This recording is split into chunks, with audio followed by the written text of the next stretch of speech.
Professor Tenyo has already shared his screen. Professor Tenyo, welcome, and over to you. Thank you. Okay, good afternoon, good morning, everybody. You are welcome to today's session, and we are continuing from where we stopped yesterday. So for colleagues who were not with us, you will bear with us. I think you can use the materials afterwards to be able to cope. So yesterday, we were looking at how to present results. And we were looking at what results are before, results, what results are, and we said results contain illustrations, data illustrations, which are the tables that come out of analysis. Because from the field, you will get raw data. We don't present raw data. We present results after analysis. Okay?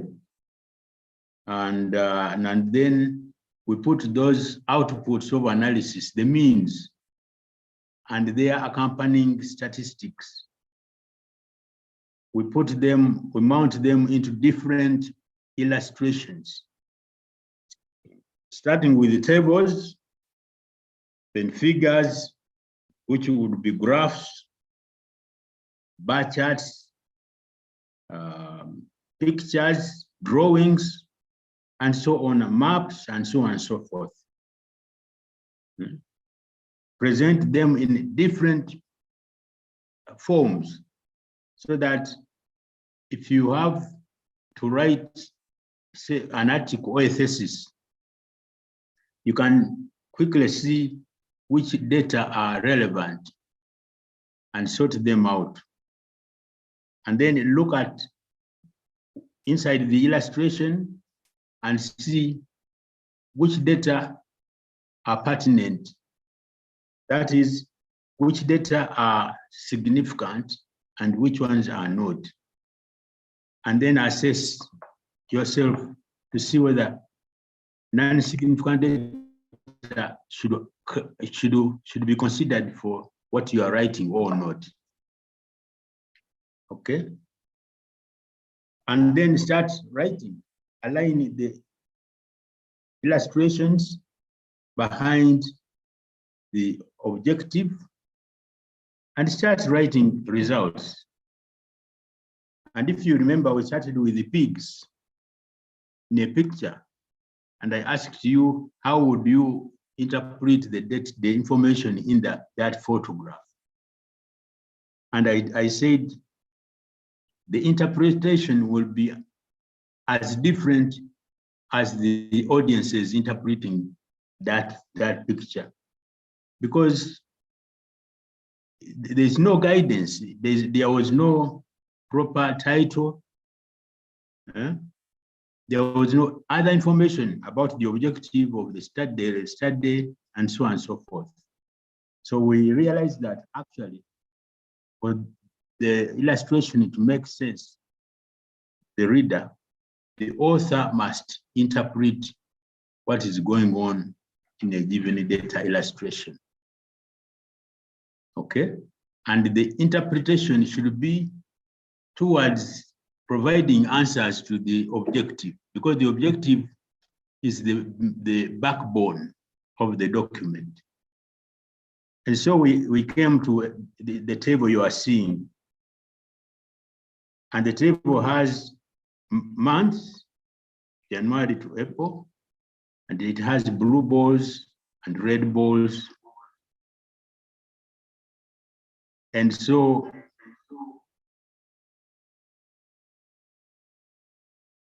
just excuse us. We want to remove.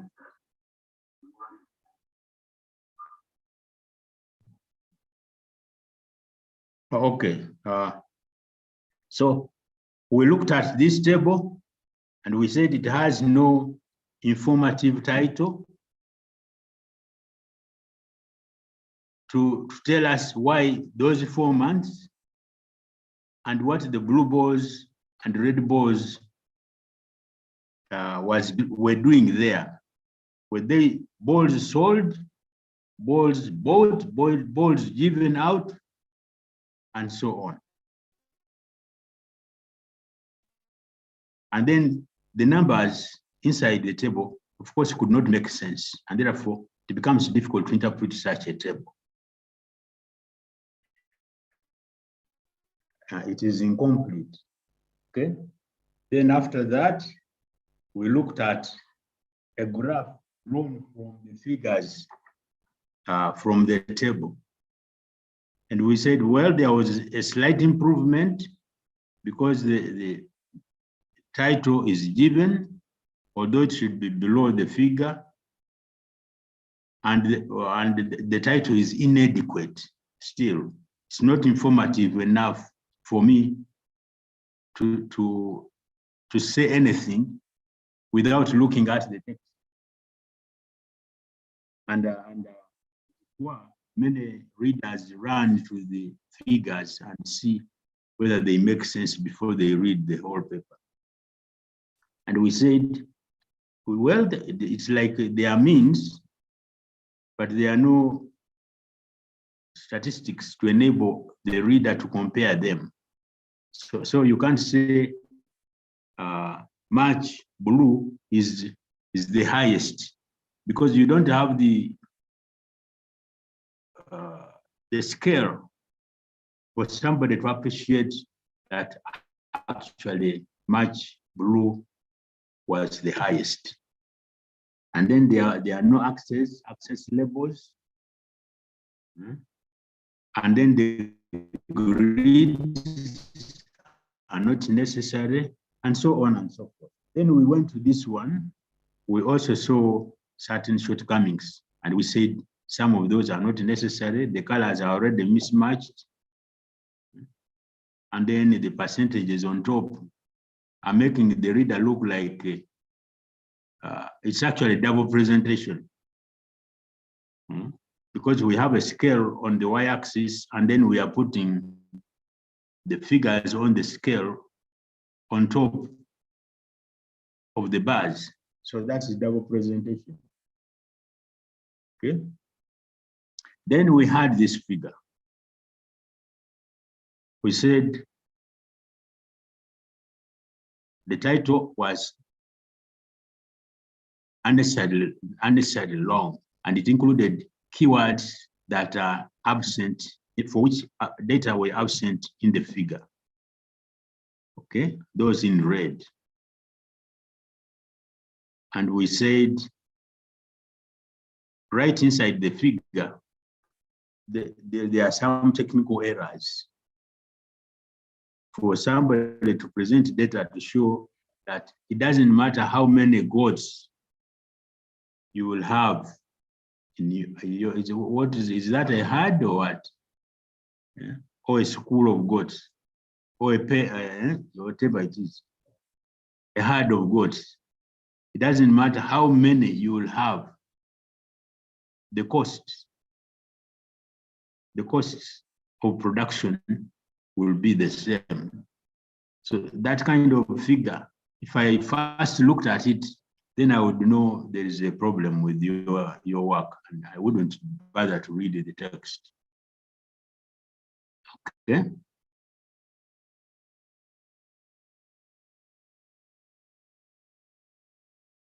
And it is using shillings, which is okay. But which shillings? Uganda shillings is different from Kenya shillings, from Tanzania shillings, from British. I think British, they use pounds, and do they still use shillings? Yeah. So it's better we use a currency that is more internationally understood, and we can put it in a footnote or within the title of the figure what those shillings are equivalent to in a more used international currency. Okay, so that readers don't question what they are reading. Then we had this table, which is very common with breeders. And we said the title seems to be more informative, but there's something to do with the methodology, transformations as a square root of that's methodology. If you have described it very well in methodology, after the reader has examined the table and they think the table is relevant to them, then they go for the actual text to get exactly how the data were collected. And we said font size is too small, the table is too crowded, treatments are abbreviated and we don't know what they are. Okay, and we said there are two mini separators. There is Duncan's multiple range test, which is represented by the letters on the figures inside the table. And then we also have LSD at the end. And we said, if you use two mean separators on the same data set, you might find contradictions. LSD might be saying there are no significant differences. Then Duncan is saying there are significant differences. But you have to interpret, to infer, to guide the reader where there are differences and where they are not. I think having the two means you don't know what you are doing. And essentially, to have a well-presented, simple form of a table is necessary because you are going to look at these numbers and tell us what we cannot see, what the data are showing that we cannot see, so that we make sense. Apparently, readers understand more the text than the illustrations. So the message you are presenting is better carried in the text than in the message.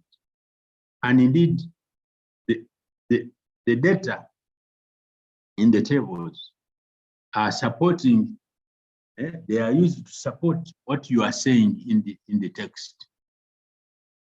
And as you can see, right from the proposal message, which ended at, okay, we are now going to collect data.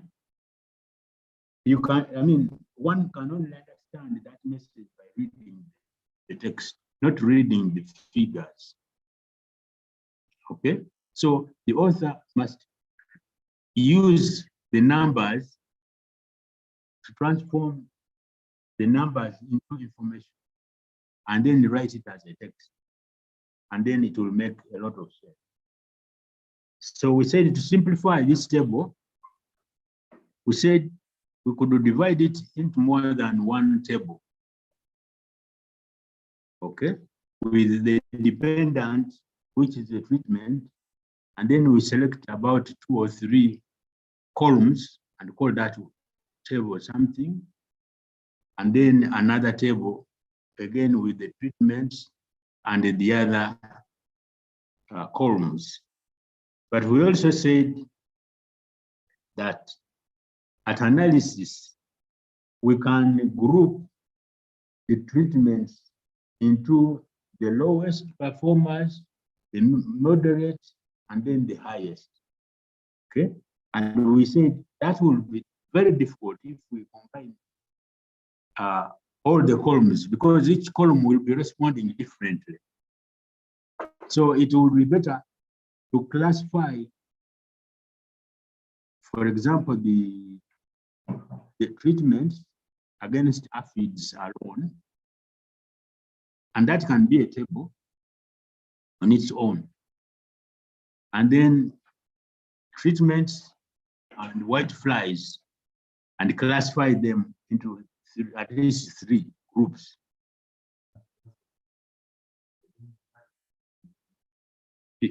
Yes. Yeah, this table could have been in the thesis and your supervisor accepted. But for a paper, no. And then also, these columns are responding differently, as you can see.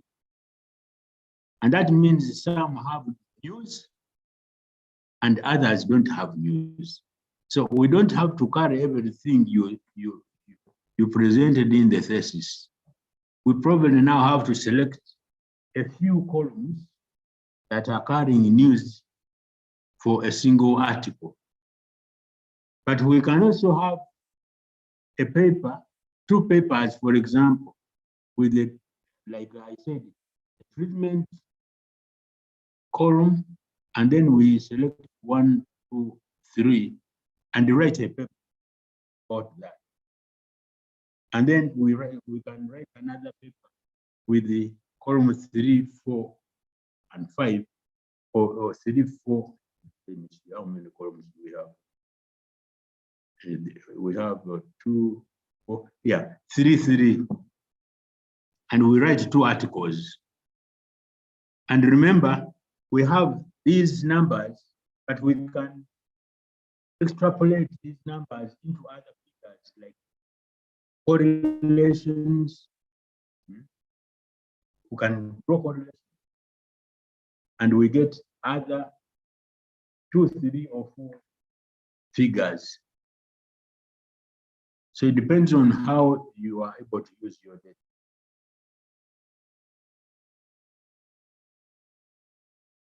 Okay.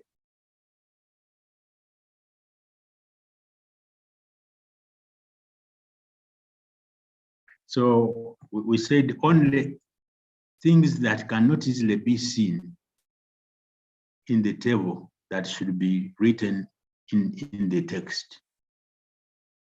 We don't want to repeat what has been, what is obviously visible to the reader right away from the table.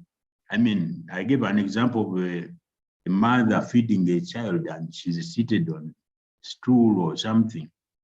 Maybe mothers, because this is a study. There is something common to them, that's feeding. So you don't have to mention that, obviously. But the mothers might be, some are thin, others are fat, otherwise, I'm sorry, assuming I'm not insulting anybody. So you are now seeing a trend. So we need that pattern of a trend. And whether it is distributed over the factor you are looking for. Yeah? So you need to bring it out and tell us, so that later on now in the discussion, we want you to explain and relate that to the feeding of a child on breast. And then connect it now with the objective. So what? So what? What does literature say about it? Maybe there's nothing. If there's nothing, you say nothing. But I mean, you don't say anything, but you speculate based on existing knowledge, the knowledge you have, the principles of science. You speculate that this could be the reason why. And where you are saying this could be the reason why, that means down you will be concluding that there is the need for further studies on this kind of thing and thing, because you said this could be the reason. That means you are not sure. So now we want to get something about it and then be able to draw a conclusion. Okay.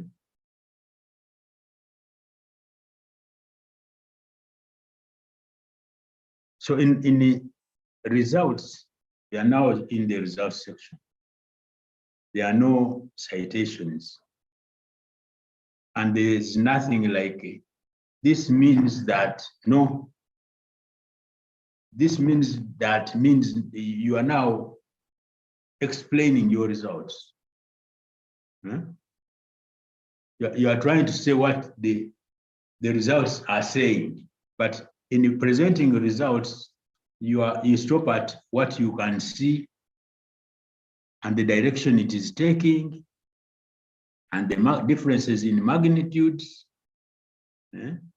or the colors are changing in this direction of the treatment. That's what all we want.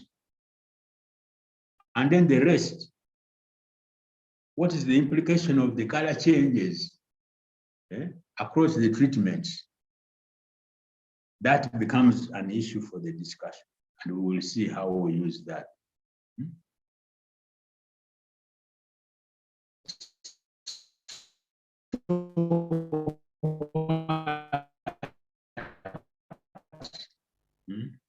Is there a problem like the farmers?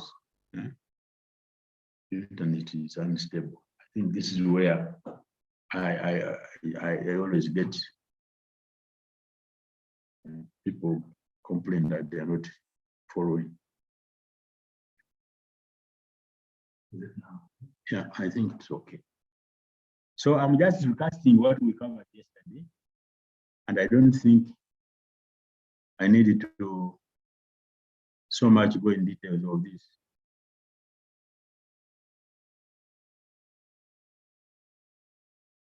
Okay. We said we normally present significant information.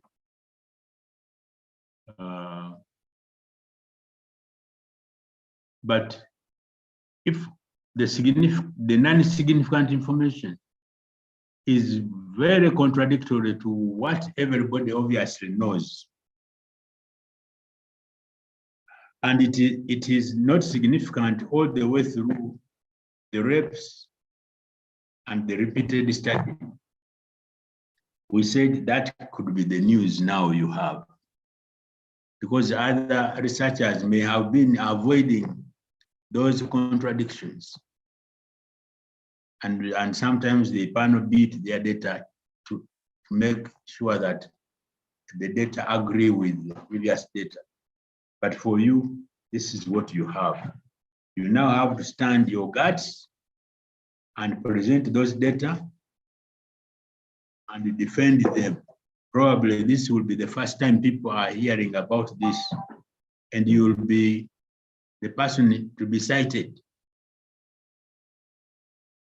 as long as your arguments make a logical sense within the principles of science.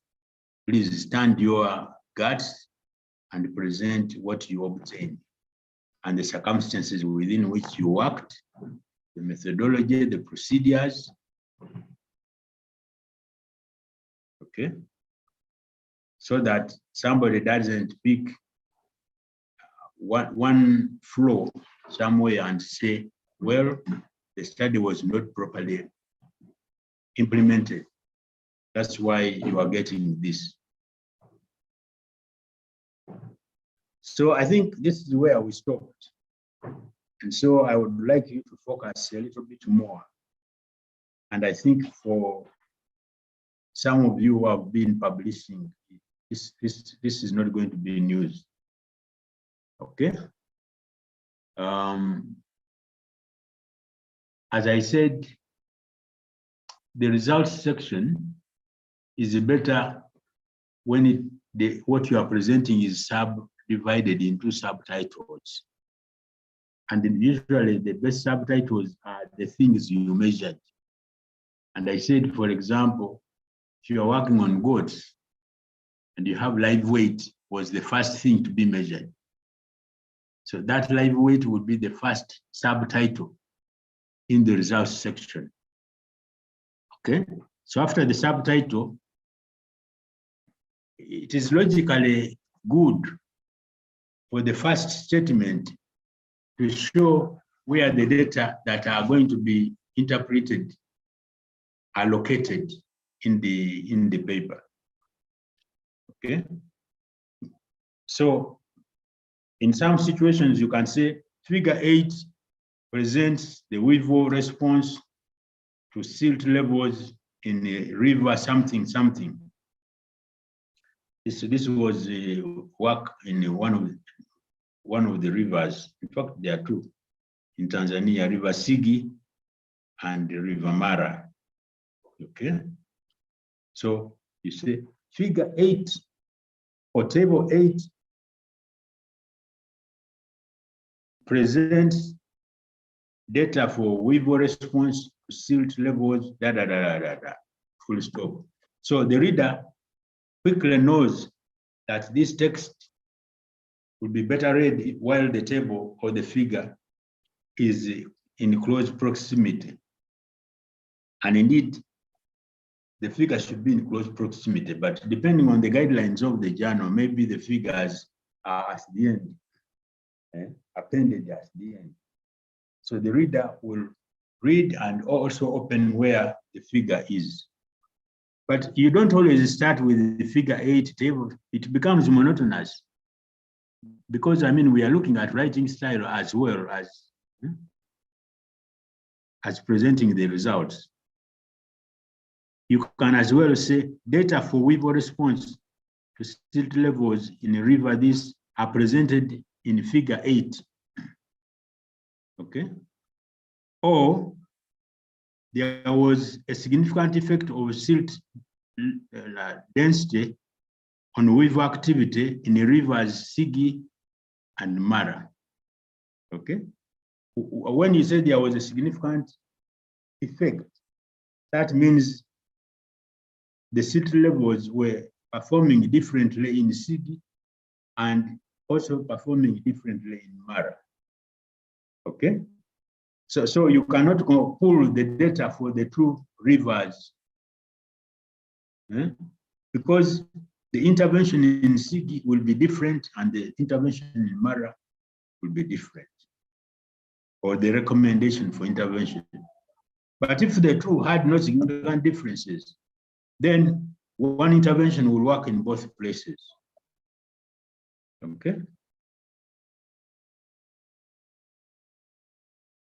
Then after showing where the data are, then we need to know were they significant, they're significantly different against the treatments, and which ones specifically were different. That's where we use the error bars to separate means, groups of means for treatments. We separate them.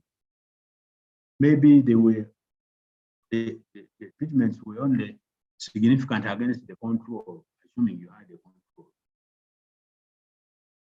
Okay. Or maybe they were, like we saw the bars in the graph. Maybe each bar was different from the rest of the bars. Okay.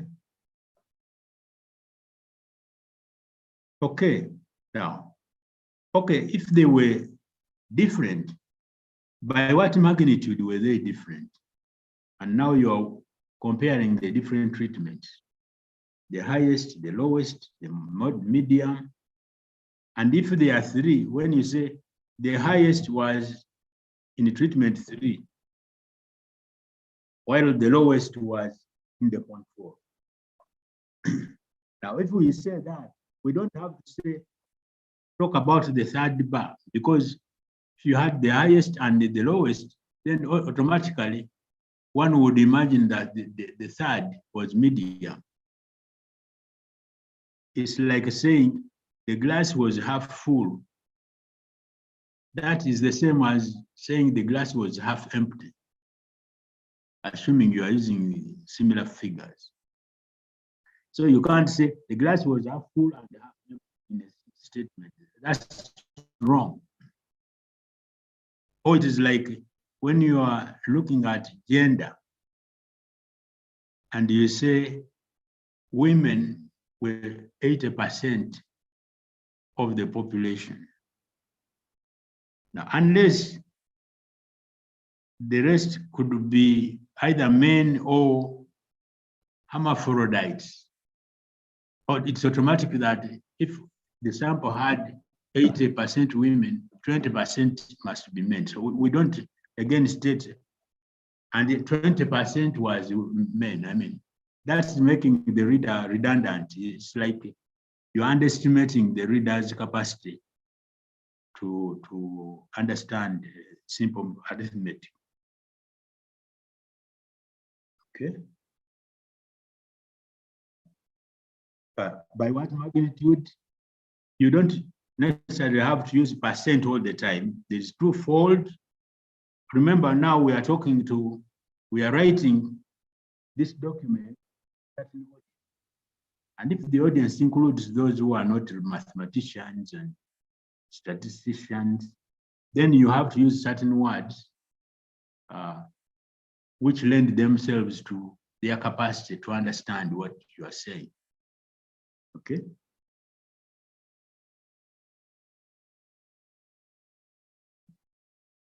Okay, the next question would be, are there response trends in your data? Then you have to describe the trends against the treatment. Whether there is an increase early in the treatment, which peaks somewhere, and you state where which treatment had the peak, and then what happens after that. Maybe the other treatments gave similar effects, the peak, or maybe the other treatments started getting, less effects, which probably you can later on in your discussion you can say, well, beyond this treatment, application of this suppressed yield. So suppressed is not a statistical language, but it's a language to soften. They suppressed. Now, when you say suppressed, the effect must be significant. But if the yield was dropping and there's no significant difference, then you can as well say after treatment X, which gave the peak, there was no significant effect of increasing this treatment against yield. Okay, so you say suppressed only if what you are getting is significantly different or significantly negative. Okay. Yeah. Okay. Now, at this stage, you want to exploit your data more. And you can do correlations and you see whether the parameters you measured had correlations and only meaningful correlations in as far as answering to your objective is concerned. If you mount the correlations first and then look at each of the correlation and see whether it has scientific meaning and it has a basis to be carried forward to answer to the objective you set for yourself. Now, then what is the nature of the correlation? Okay, is it negative correlation? Is it positive? What is it? And then the correlation should also be considered only if it is significant. Okay. And the measure of significance of a correlation might be correlation coefficient, the size of the correlation coefficient. And I'm talking about these things with the presumption that the course you did last week went through most of these things. So a correlation can be weak or strong. Okay. The stronger it is, the more you go towards I think it should be one-on-one. As you move, okay, you are taking two parameters. As you move a step in one parameter, you move another equivalent step in the other parameter. So that means the relationship is nearly perfect. Okay, the near perfect relationship, the stronger the correlation. Okay. And other ways of, handling your data, the byplots, the what, I don't know what. And then subsequently, you can go to pie charts. A pie chart should not be fronted first, because a pie chart will not allow you to use the statistics. It shows the size, but it must be supported earlier by another illustration, which is complete with statistics. Okay. And because we are following a message which is enshrined within the objective, we can as well look back and say, this work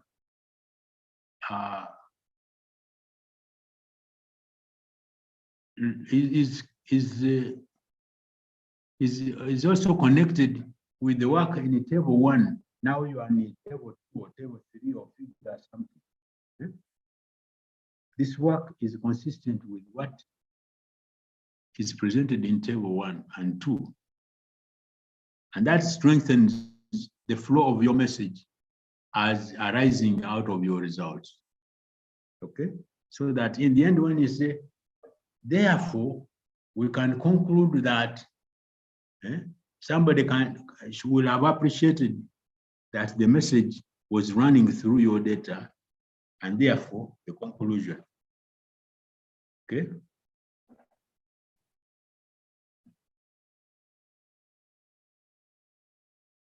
Okay. I think I would like to stop there, but I would like to appeal to you to get articles published in your field and see evidence of what I've been talking about. And of course, you need to be watchful to see even other things that I have not talked about, because we can't cover everything within this short time. Okay? And then it is up to you to flexibly turn things around in order to get new fashions, new ways, new styles of presenting the same thing, as long as your message is conserved in what you are saying, and as long as the illustration supports what you are saying, because the reader is going to keep going back to the illustration to see whether what you are saying flows. Okay? And we said the reason why you replicate and repeat your study, or the reason why you take sample size, but maybe let me restrict myself to natural sciences. The reason why you replicate and repeat a study, and repeating a study will require you to do seasons. Now, doing several seasons does not mean that season is now going to become an issue. No. The purpose of replicating sufficiently and repeating sufficiently is to have several data points behind you, what you mean. Okay? And by so doing, you are strengthening your mean and also addressing variation around the mean. So that you are able to say, when you do A, B, C, D, you get this. That's a conclusion. Therefore, farmers who are suffering from this and this should use this and this and this to get this. Or these results still need extended field evaluation to be given to farmers. Otherwise, when you do ABCD, you get this and this and this. Okay. So yesterday we had no chance for questions, and we said we should have some questions today. So can we get some questions? First of all, we want to interact with the participants. We want to hear your voice. Maybe we take about 10 via the voice, and then we can read the question Q&A and any other issues before we continue. Okay, now let's see here from Gizachu. And you are free to tell us how else you do it so that we share your experiences. We have Gizachu. And then Kifanta Sunday. Kifanta Sunday.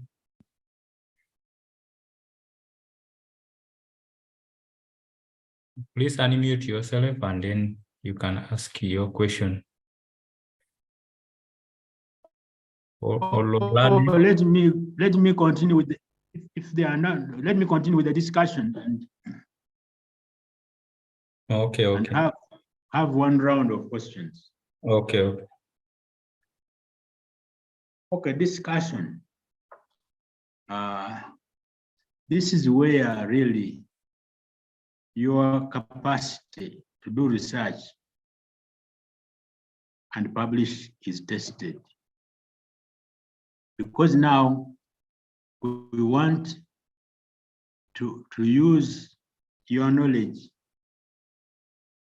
to infer what messages now can we get from this to answer to the objective. And as much as possible, the reader's interest is about the author's outputs and the capacity to manipulate the output. Not really manipulate, because manipulate is negative, but to handle strategically these outputs. So the discussion is not so much to present literature to you or to cite. No, as much as possible,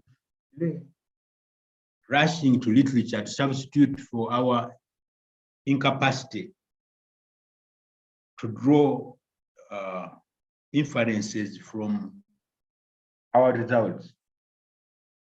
And as I said, it is best if we set up some questions for ourselves so that we repetitively answer those questions for every observation we have observed in results under each of the parameters measured. So you read an observation up to the end, not the end of the parameter, but there is an observation you are seeing, but it might involve more than 2 sentences or 3. Then now you come and answer questions in a certain sequence. Now, not all questions you set will be relevant for each parameter measured. And some new questions might be relevant. Now, these questions are set by you, imagining that the readers will be asking for those, asking information about those issues, but you are not there to explain to them. Okay? So you imagine that the reader is around and is saying, did you get this? So what? Therefore, how can it be applied? How can it be outscaled? Outscaling means taking it to the wider community across different agroecological zones. How does it relate to existing knowledge in literature? Are there differences? Have you, as your study, answered to it all, or there are unanswered questions that needed to be addressed later on? So, what conclusion can we draw at this stage? Okay, so all these are your questions you are setting, and you must try to answer in relation to the results you are getting.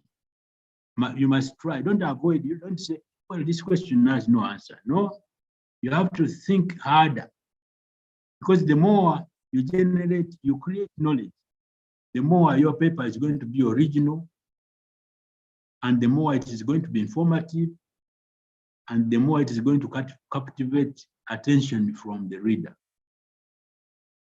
And the more it will be scored or rated, because more people will be interested in reading what you have written.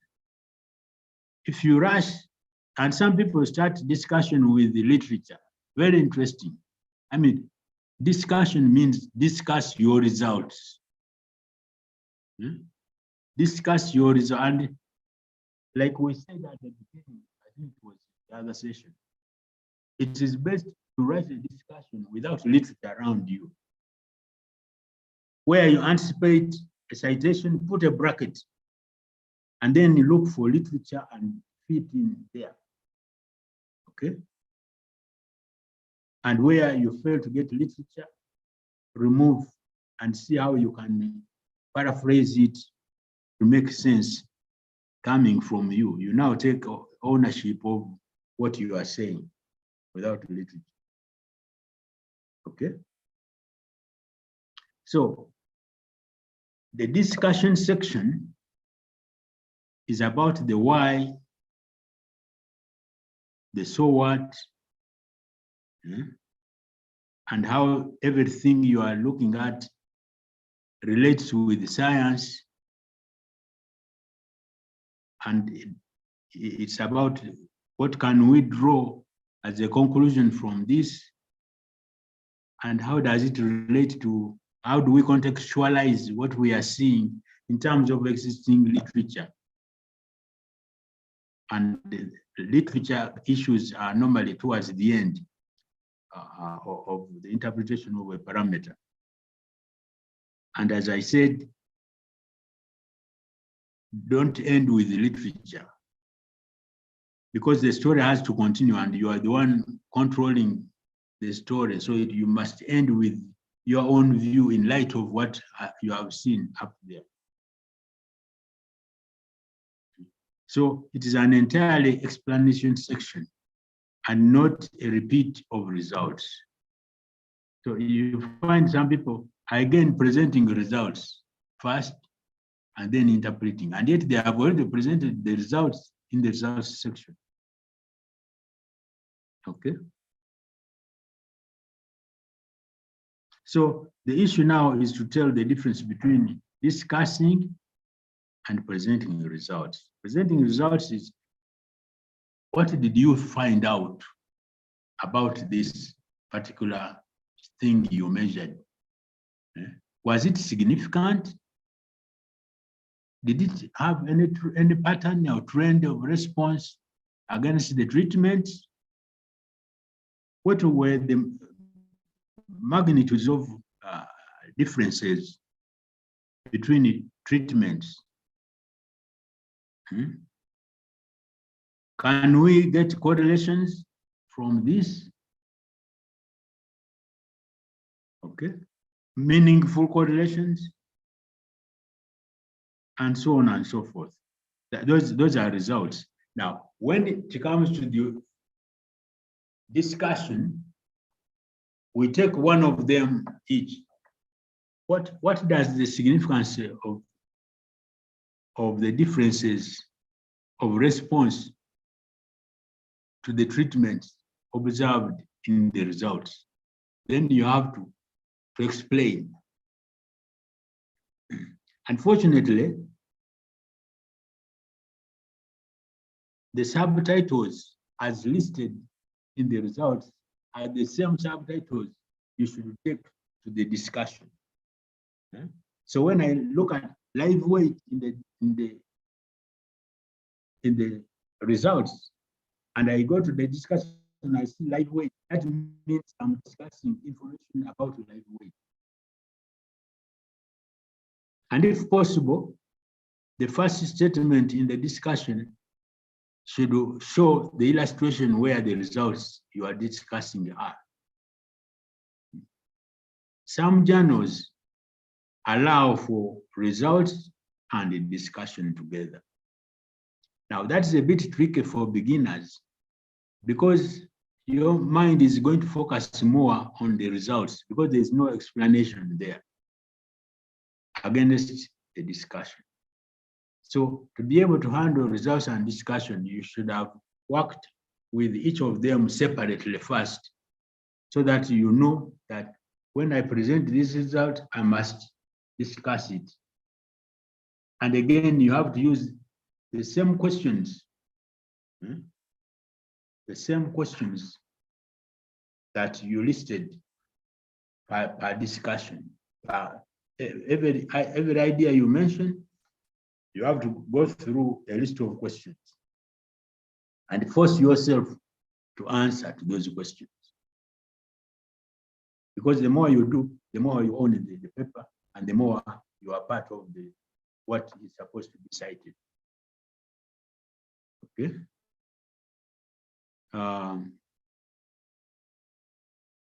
Yes, and please maintain the sequence right from methodology. When you say this and this and this and this and this and this were measured. Okay. Now after listing this and this were measured, then down below that you go one at a time to show how was this one measured. Why? Okay. And in some cases you put justification of the method you use, the procedure, because there might be other procedures, some of which are even better. And if you used something which was less modern than the other, then you have to indicate the reason why, and why you should think we should follow what you did. Okay. So the way you listed the parameters in methodology is the way you list them in the results, in the same order. And the way you list in the discussion. Now, of course, if you measured some in between some parameters and the results were not significant, okay? When we go to the discussion, we may consider that parameter where the results were not significant, but we now in the subtitle, we combine it with another one where there was significance. Yeah? We say plant height and leaf area index. And now, as we are writing results, we would say for plant height, treatments had no effect. Okay. However, for leaf area index, the treatments were significant. And this is the way, the order, so the results for plant height will not have to be interpreted anymore. Okay. And when we come to the discussion, we don't even refer to plant height anymore. We can jump that and go to leaf area index. Okay, the justification is already in the results. So we don't have to go and discuss what was not significant, unless it makes sense to explain why there were no significant differences. Because we were not actually looking for non-significant differences. Okay.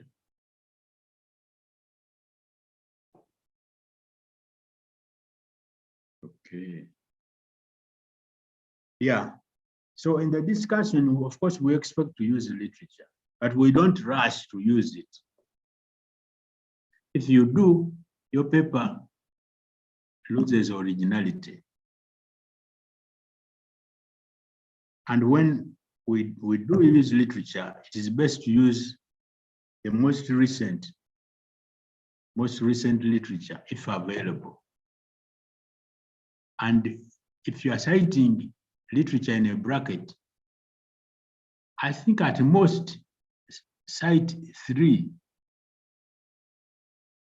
because the most recent literature will contain in the references the other literature that were exist on other books before what you have cited. So you don't need to think that the other literature is being missed out. And indeed, you can't cite like 10 citations in a bracket, because what you are trying to say is that all the 10 had similar things as what you have said before, which is totally wrong. Because if I entered those articles, I'm sure the intention, the objectives, the what, the environment, they would be very different. So if you are comparing result on sweet potato in Sahara, where they were irrigating, with those in the highlands of Kenya, where the temperatures are very low and the rainfall is sufficient and the soils are very, and just because the numbers were similar, that's wrong. Okay. So obviously I will know you are not telling the truth. And I know people who use literature normally quickly run for our results are similar to those of so and so. But you didn't go to look for similarity.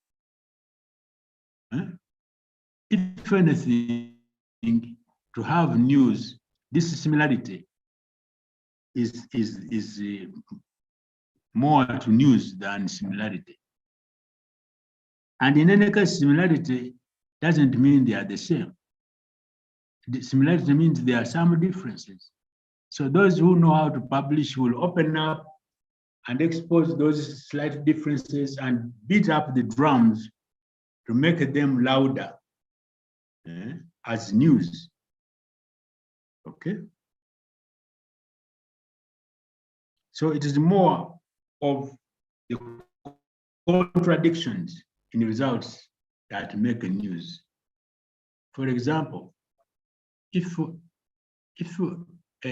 a dog beat a man biting, and you are producing a newspaper and you are putting that as news, first headline, I don't know how many people you will attract.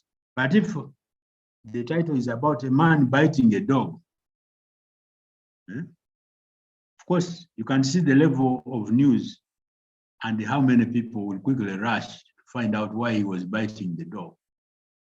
Okay.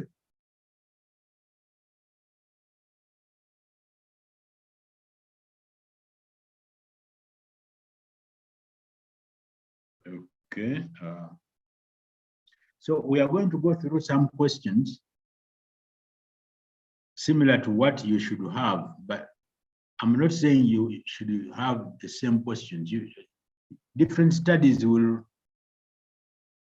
consider different scenarios, and it is best for you to set questions for yourself to befit the scenario at hand. But it really helps to be consistent with the way you are discussing.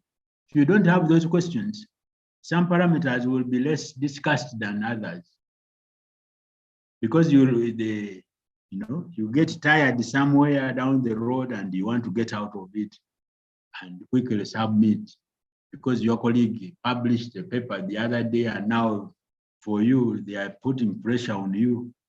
Yeah? You want to escape. Okay, so some questions. And I said, not all of them will apply to different studies. Even within the same paper, some of them may not apply under certain parameters. Okay?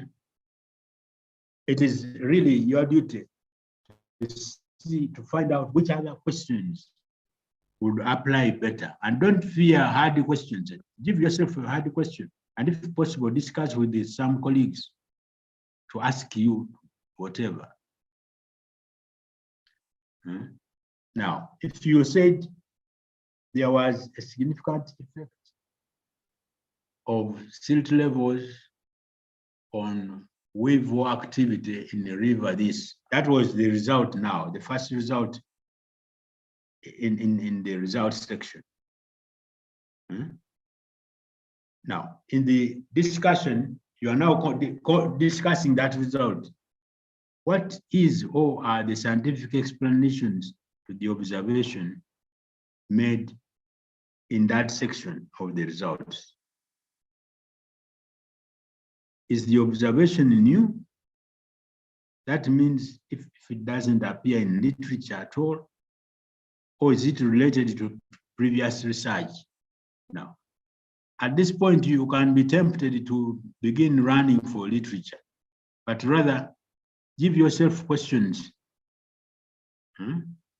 that keep you away from literature, because literature is going to trump your paper and it will lose originality. Okay. Yeah. So at some point, after finding yourself that questions are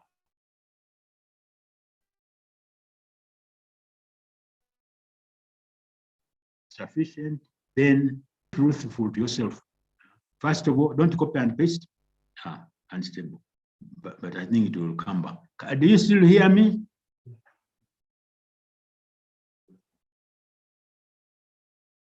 Hello? Moderator? Moderator?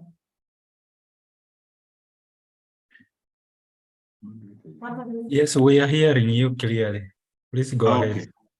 Okay. So, I mean, I was talking about citing literature. Be truthful to yourself. Don't copy and paste. Rather, paraphrase. Read the literature, put it away, and write in your own words what the message was saying. Don't distort the message. Don't panel beat it to fit this situation. Rather, paraphrase it, state it differently to fit the case that is under discussion. Okay. Old literature reduces the competitiveness of your publication. Some people might think you never took out time to look for relevant literature which is up to date. And some reviewers may send back your article to say, well, it seems good, but your literature is citation is inadequate. And they can even give you copies of the appropriate literature to refer to. Okay. And the reason why we want recent literature is because we don't want you to publish information that is already published. Nobody wants to read information that is routine. Now, we prefer that you use literature from journals. And for the reason that we have been explaining over and over, journal literature is peer-reviewed. And it is read and over and over and over, and every time people are reading, they're identifying mistakes. Okay? Some journals, they therefore have less mistakes than other journals. And anything less than a journal, you cannot rely on its quality, really. And then you can use personal communication. Now, personal communication is taken seriously only from experts in that area. Okay? And personal communication can be you talking to the expert, or you attending a seminar and the expert is talking, or listening or finding it on internet and the expert is maybe providing a seminar or something. You don't need to really talk to this person. And the reason here is that expert will say nearly the same thing to the same question if approached anywhere, or if the paper is sent to him to review by the editor, he will not question why you are citing his work or, out of context. Okay? But if it is like a minister of agriculture and he is saying, talking about the spread of the disease, sometimes they are reading a statement they haven't even internalized, and some people have written for them and they are reading a statement, and you go to them tomorrow and you're surprised about what you are talking about. So okay, minister can be a powerful person but may not be the expert to cite. Rather, if the minister's speech had some references, I think it is best to go for those references so that you get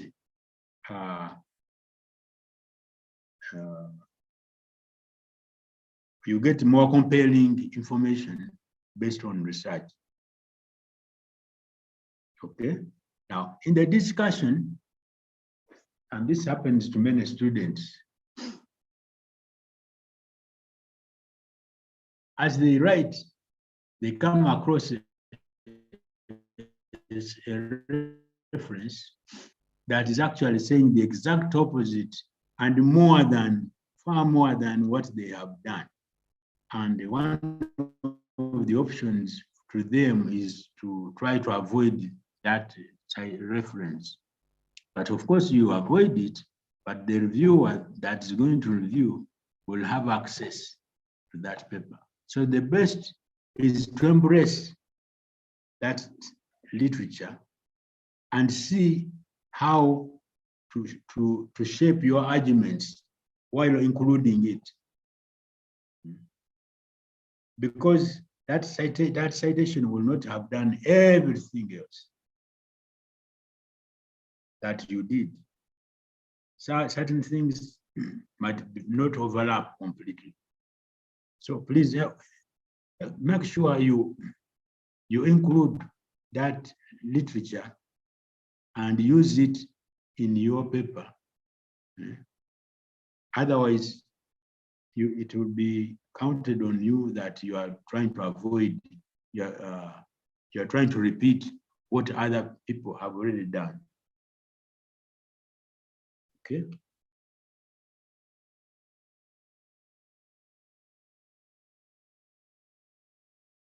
Okay, if there is no literature about what you are working on,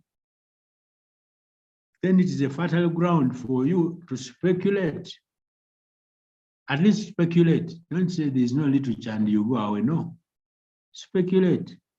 There's no literature on groundnuts, you can go to a sister crop, a sister legume, and you say, however, research on cowpea under similar conditions, this and this and this were observed.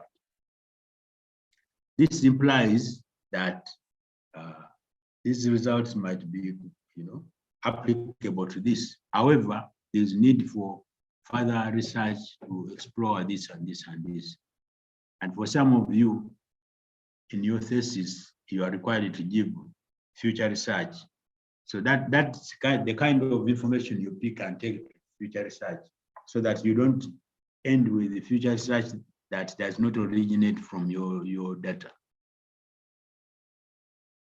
And then after every parameter, ask yourself, what is the take-home message?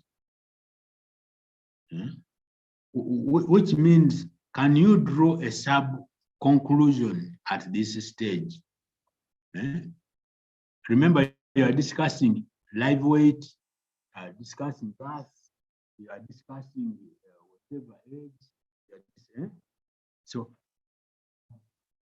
yeah, before you exit that parameter, ask yourself, can I draw a sub-conclusion here? And if you can't, you leave that question. But if you can, please draw it. Now, that sub-conclusion, together with the other sub-conclusions drawn elsewhere, will form the conclusion to be put in the conclusion section. Remember, my colleague said, many people in the conclusions might be talking about the government should provide subsidy. But I mean, where in your data is the government coming? What about somebody, if somebody else wants to do it, do you want to block them out because the government, it's only the government that should do it? And the government, which government? I mean, government includes you and me and everybody else. So which government specifically? Okay. So are there areas that need further research? Why didn't your work include it all? Of course, that's not an answer to be provided in the paper. But I mean, the reader will be asking, but your objective was to do this. Now you are saying this needs further research. What does it mean? Why didn't you do it? So you may need a statement somewhere to say this was beyond the scope of this, that, and so on and so forth.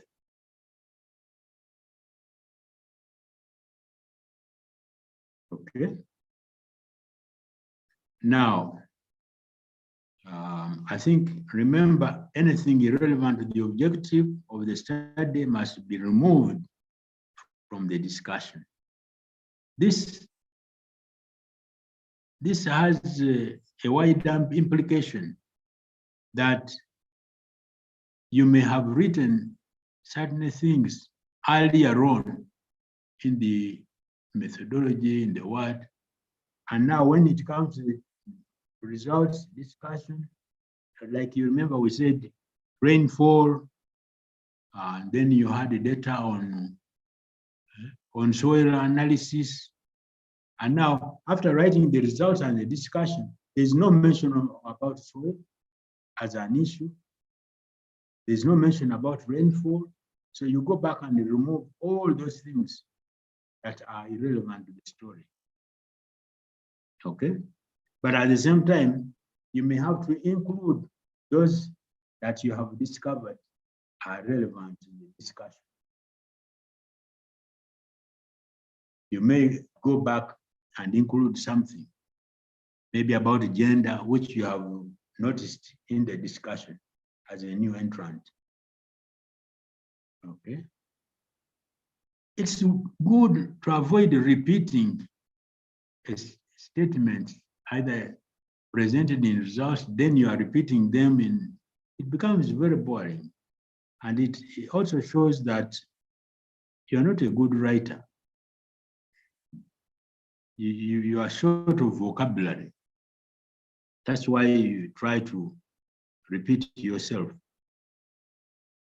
Okay.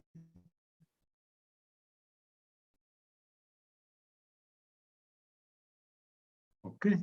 I think I could end there with the discussion, and maybe we can get some, okay, let me go through the conclusions. Is that okay? Is it okay? So that we have a whole plate full of Yes, things to the discuss. audience is saying it is okay. Maybe it's okay. Now, what is a conclusion? Can somebody answer what a conclusion is without looking at my information?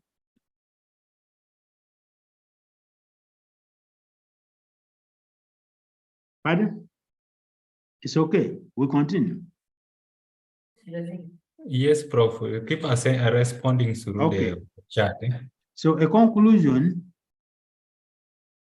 is a key answer to the objective. So while writing the conclusion section, it's good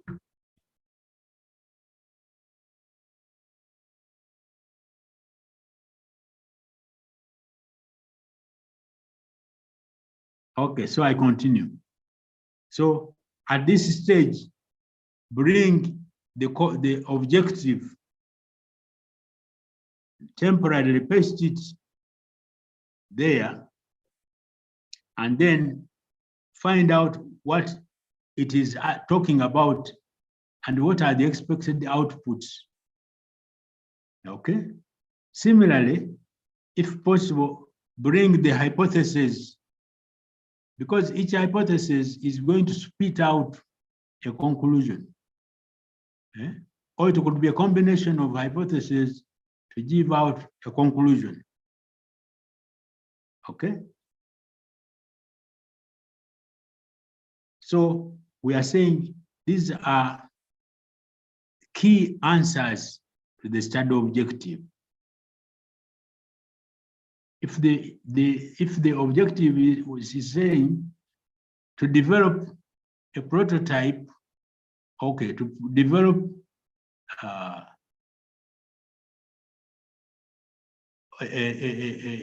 mechanical planter, maybe hand planter for finger millet. So now the conclusion should be, were you able to produce the mechanical planter? Okay. And okay, if you were able, what were the issues about this planter? When you tested it, how efficiently did it do the planting against the normal planting of sorghum? What was the efficiency, like 80% or something? Otherwise, if you start writing a conclusion without elements from the objective, you are going to repeat yourself and write like a discussion. And many people end up even citing in the conclusion. No, these are outputs as arising from your study. So you are telling us about the outputs as arising from your study. Okay. How should they be presented? How should these conclusions be presented? Well, preferably in present tense, so that they take you away from another discussion. These are the outputs considering the conditions you worked in and the limitations. And so these are the key things that came out of the treatment.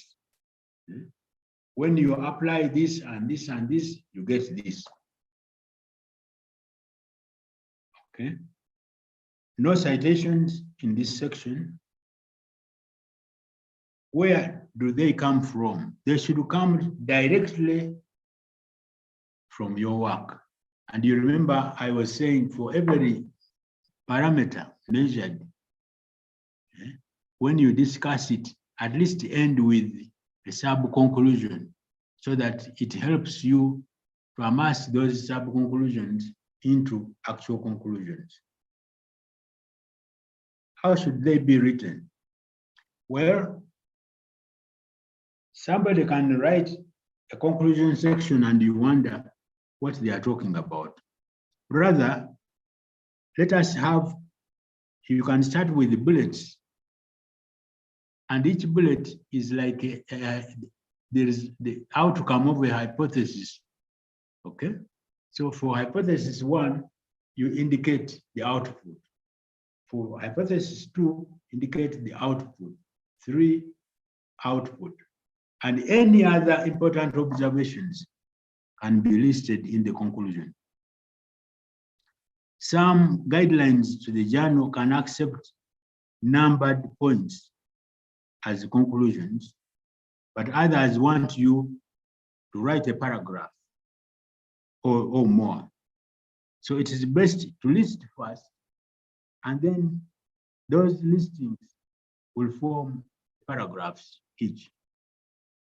Okay, or you can combine the two into a paragraph so that the paragraph is actually based on an issue. It's not just written out of the mind, but based on an issue arising out of the study. Okay.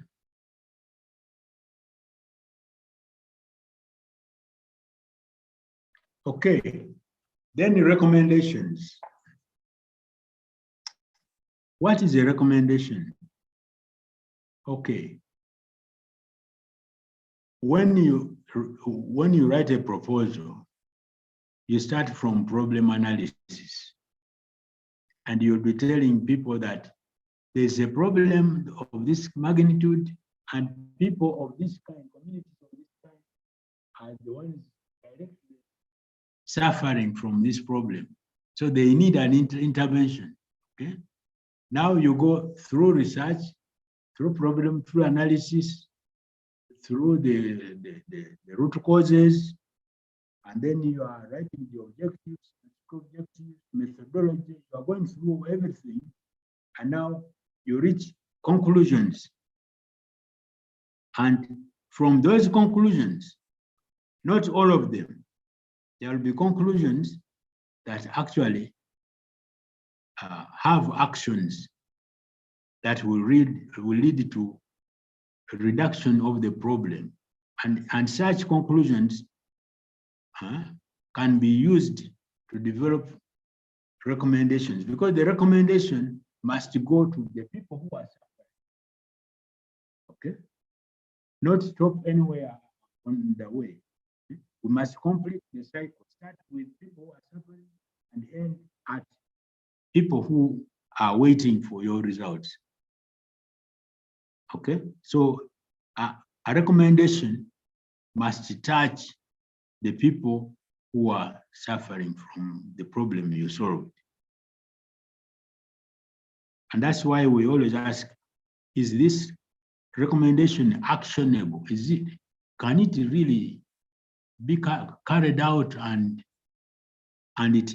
somebody sees an effect on the, for example, one of the recommendations say if you worked on cassava disease, CBD, is to supply resistant cassava varieties. Now, if the policymakers agree and undertake that as an issue and supply resistant materials directly to the farmers should see a difference in the performance of their cassava, and that will have an effect on food security. So that's the recommendation. Whereas at conclusion level, what we are having are outputs for the scholarly people, groups. But from there, we want to screen out which of those conclusions actually can be extended to the people who are suffering from this problem. And of course, there can be recommendations for people in the labs. Yeah? Maybe there is a tool you have realized does not work well, and you say, well, in order to detect CBD better, there's need to develop a procedure, maybe within PCR or within what, we need a procedure that can operate better at PCR level using DNA and so on and so forth. So that kind of recommendation will be to people in biotechnology. But it can also stop at conclusions that the procedure that is available for doing this seems to be inefficient. And then maybe it can be given to further research if you want. So not all research efforts lead to recommendations. And really, for scholarly papers for publication, I don't think anybody will demand for a recommendation, except in social sciences and humanities. You normally need policy recommendation. It's good to be used to providing policy recommendations.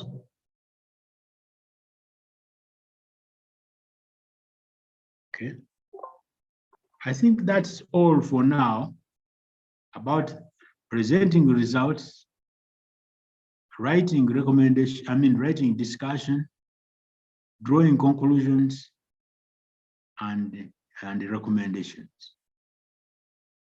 So I think we can now go to some questions, and we would prefer to hear directly from the participants. Maybe we take about 5 questions. Yeah, I think let's use about 20 to 30 minutes, because this has been quite a plateful, and I'm sure different people view things differently, and we need to share to substitute for the hands-on.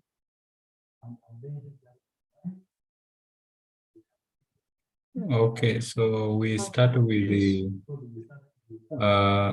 are you starting with the questions on the chat, or you want us to ask it for them to talk? Yeah, we want them to talk. Okay, so we start with Ibrahim Musa Osman. Yes, hello, welcome to all of you. Yes, please. Thank you, Professor. So Yes. first of all, How are you? for this valuable session, did you have my voice? Yes, we are hearing you. Please introduce yourself and where you're joining from. Yes, my name is Ibrahim Musa Osman from Sudan. Lecturer at University of Khartoum. Please go ahead. Go ahead. Yes, I have so many questions. Firstly, Yes, go ahead. yes, if we have a sequence experiment, and for example, if we have in 2 years example of experiment, how can I present the result of these experiments? Do I present them separately or in the same column on the same tables? This is the first. The second one, Okay. the second No, one just is, hold on. Just hold on a bit. come on. Yeah. You see, you have two experiments. I don't know whether two experiments, whether you are repeating one experiment and calling it two. Because an experiment will have one objective. So you are following objectives and not the repeats of the experiment. You are repeating the experiment because that is required in order to get strong results for you to draw conclusions. Exactly. Yeah. So if you begin again separating the years, year is not a factor in your study. What was wrong with the years as part of the study problem? What's wrong with the years? And what conclusion are you going to make years? And what intervention? You are not going to have an intervention that will change years. Yes. Yeah. So it depends on the objective of your study. Yes, exactly. Yeah.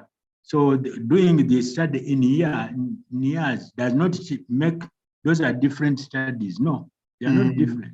It's not a difference. It is a requirement Yes, for your profession. Yes, I get it. In order to do work to satisfy that objective, you need to have, sorry. Oh, I cannot hear. I think there's an intervention. Ibrahim, please go ahead. Moderator, do you have hear? another question? Yes, I have another question. Go ahead. My second question is regards of citation. Moderator, is it my internet which has a problem here? No, we are hearing you, Professor. We are hearing you. Ibrahim, go ahead and ask the question. Yes, my second question is regards of citation. Which is the most strengths part? Do you hear me properly? My second question, I ask my second question. You have my voice. Prof, we are hearing you.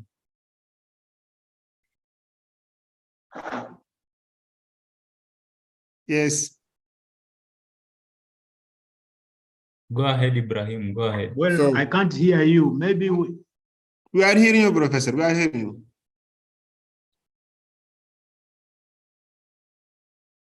My question is regarding of citation. Can we use question and answer? The second question. Instead, my second question. If you can hear us. Yes, I hear. Yes. My second question is regarding of citation. Which is the most? But I'm having problems. Now I can hear you. Yes. We too, we are hearing. My question is regarding of citation. If I have an article, which part may I have cite? May I have cite in the results part, or may I have cite the conclusion? Which is the most important part may I have cite? Internet one.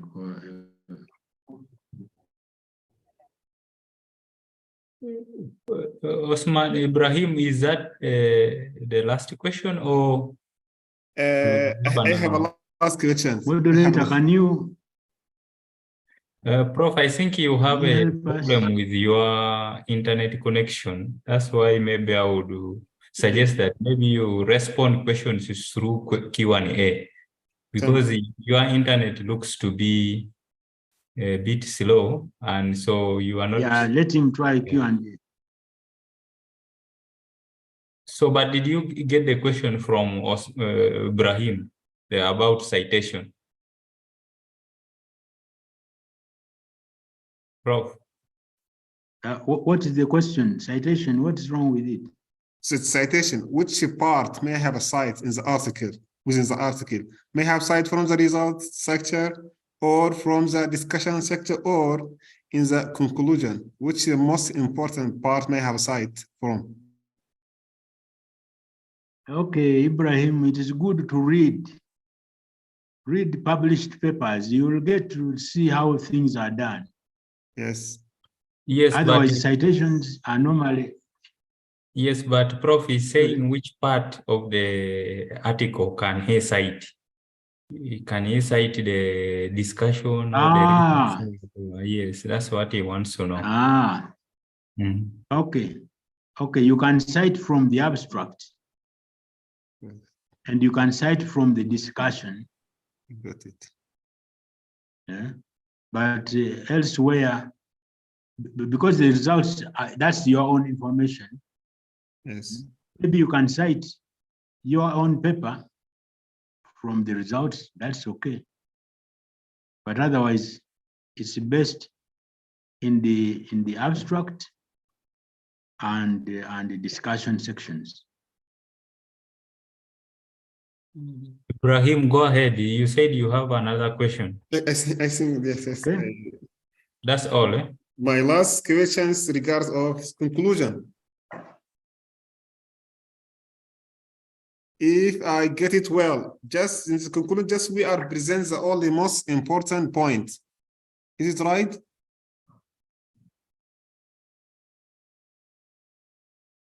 Prof, are you hearing? Prof, hello? No, I can't follow. I can't follow. Ibrahim, please repeat the question for Prof. My future is regard conclusion. If I got it well, the conclusion only best we are highlighting the most important points in our result. Yes. Based on the hypothesis, research questions. Yeah. That is all. Thank you very much. Most welcome. Okay, Prof. So should I allow another person or you're going to use Q&A?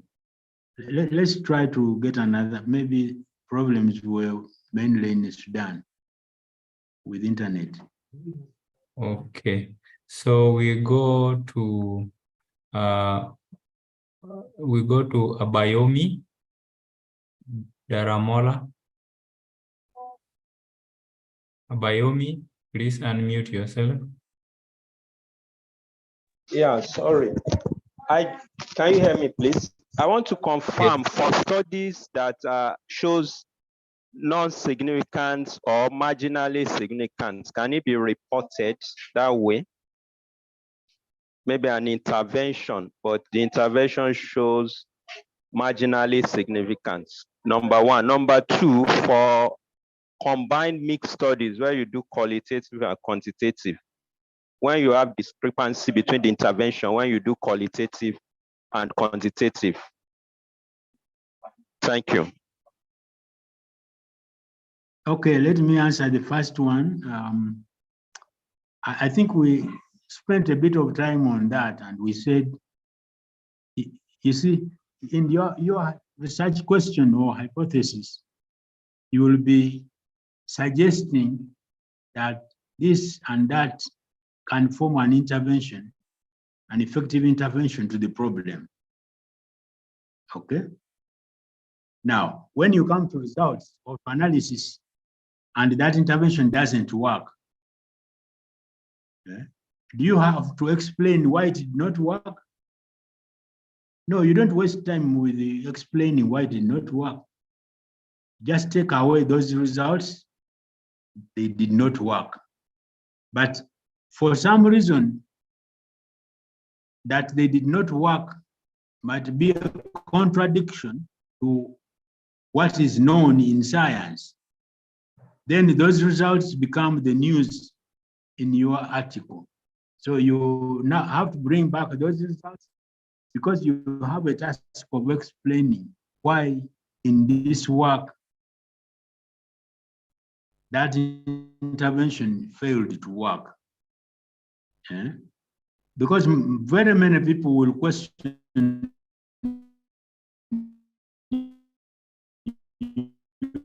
your results that this, okay? Yeah, that's that.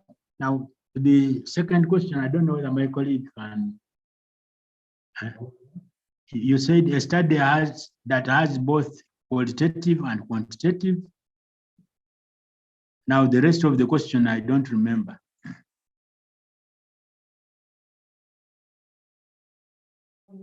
Hello? You can repeat. Bayomi is still online. Yeah, sorry.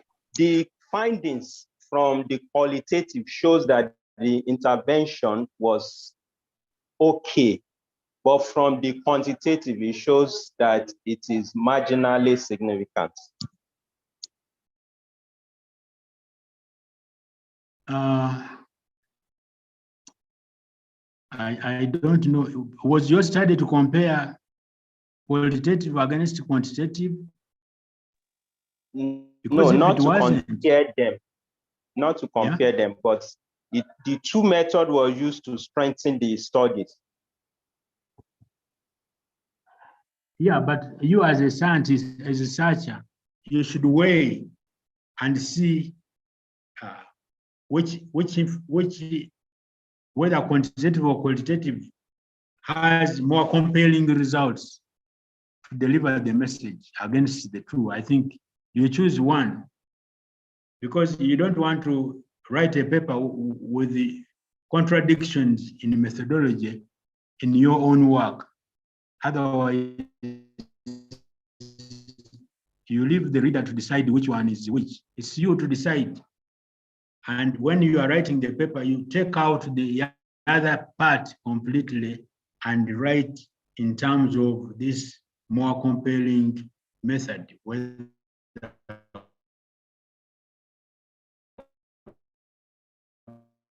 qualitative or quantitative. That would be my answer. Thank you. Well noted, sir. Okay, so we go to Justus. Hello? Justus. Moderator, go to the next. Yes, Justus. Birio Mumesho. Is it Birio Mumesho? Justus, please go ahead. Justus, unmute yourself, please. If Justus is having challenges, we go to Nixon. Nixon.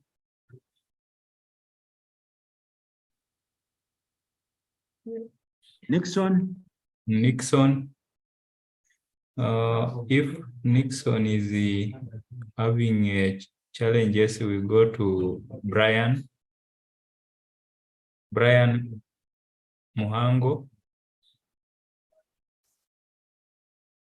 Brian.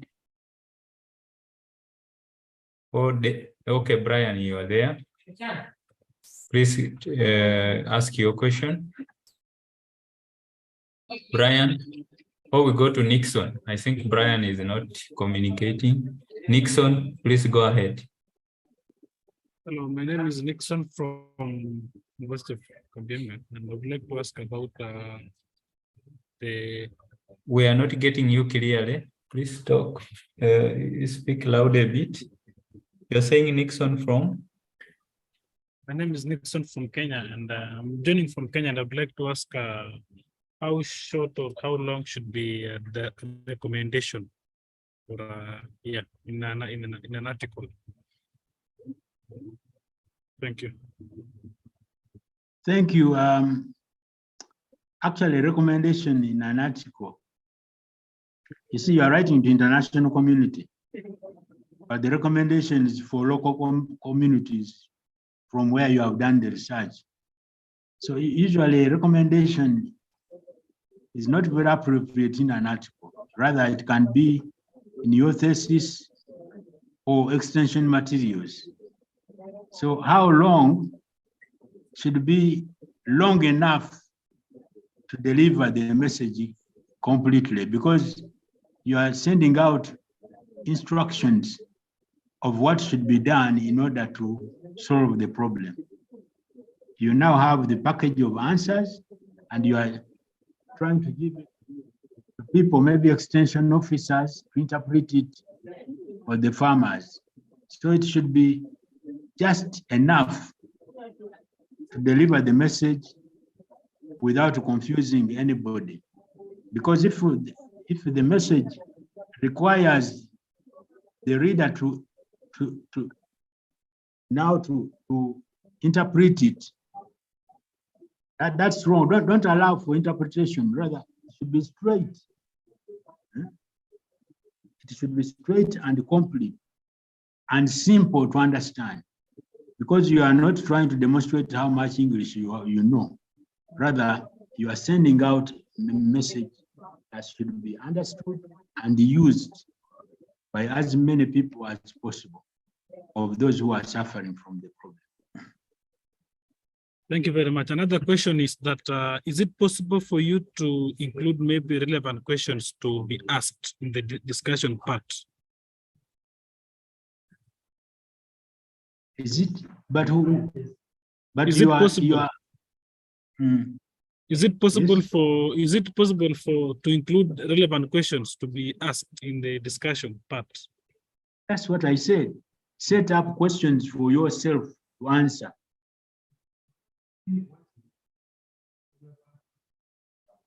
Okay, thank you, Prof. But for who?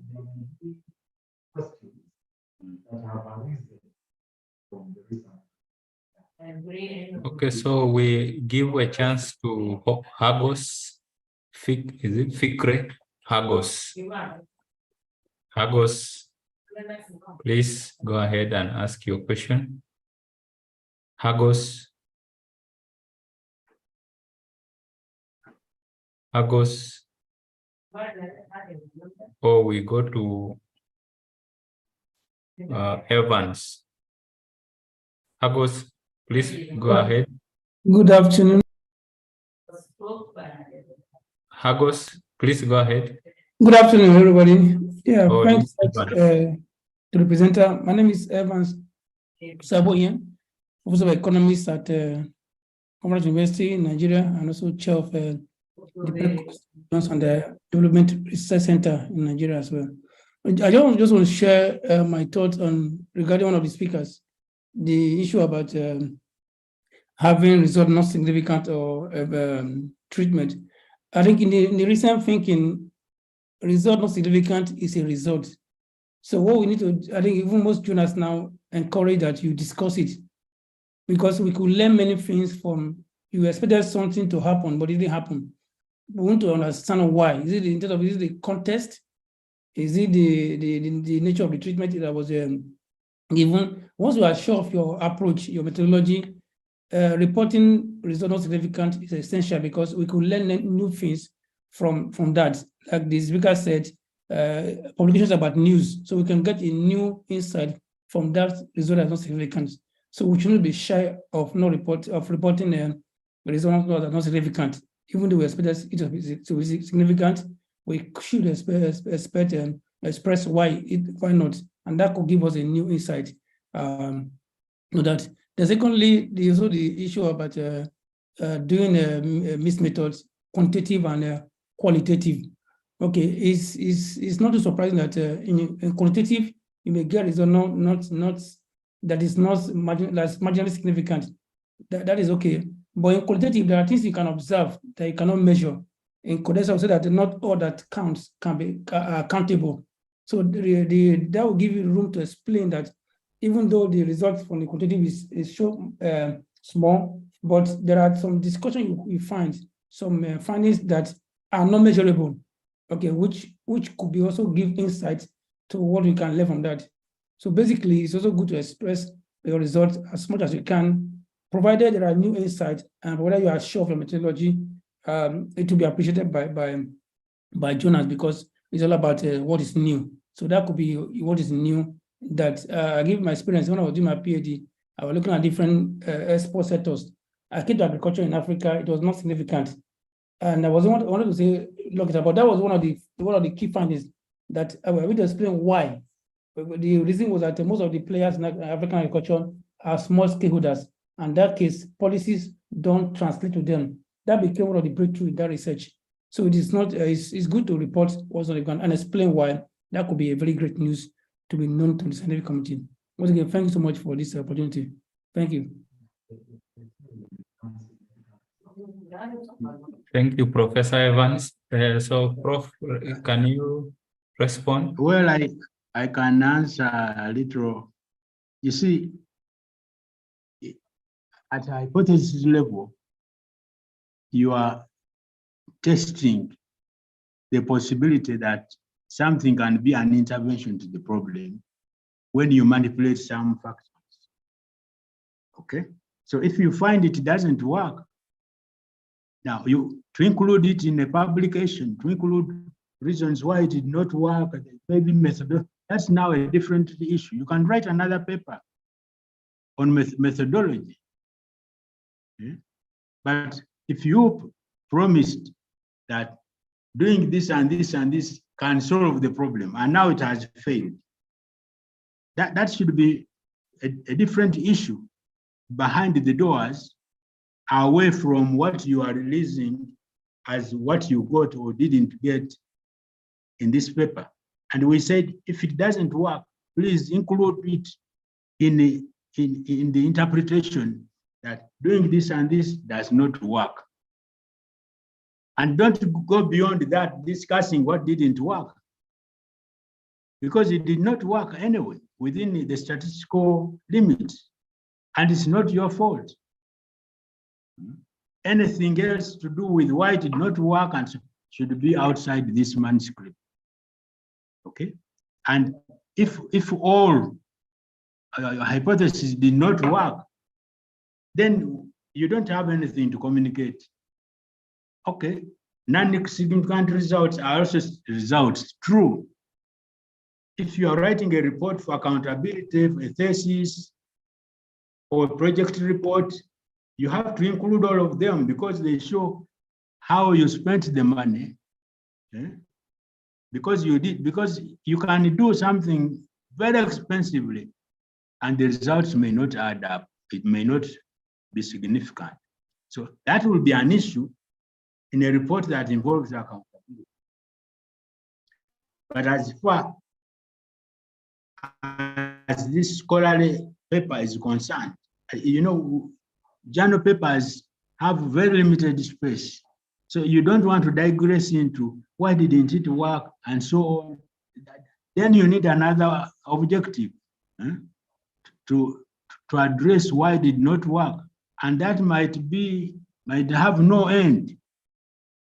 Because why did not work? Maybe this methodology, maybe, and it might require you to do another study to prove that this methodology was wrong. And that's not part of the original study.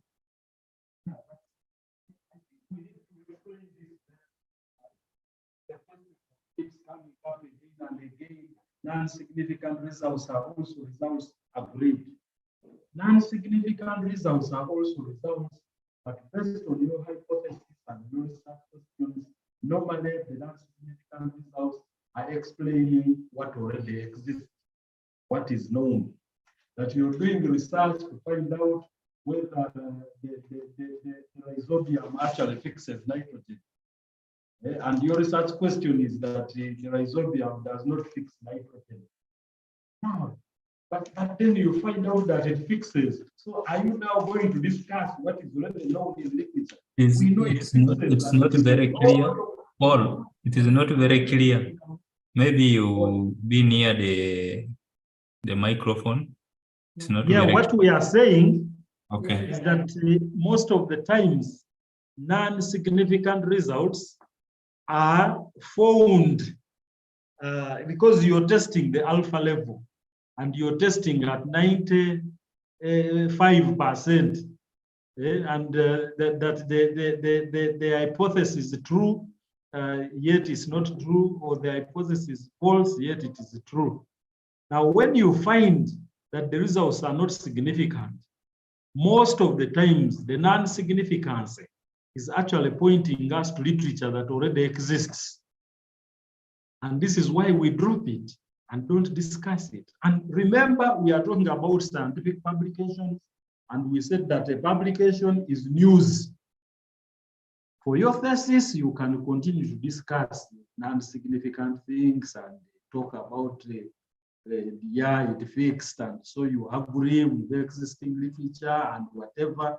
Now, for a journal publication, that will not be news.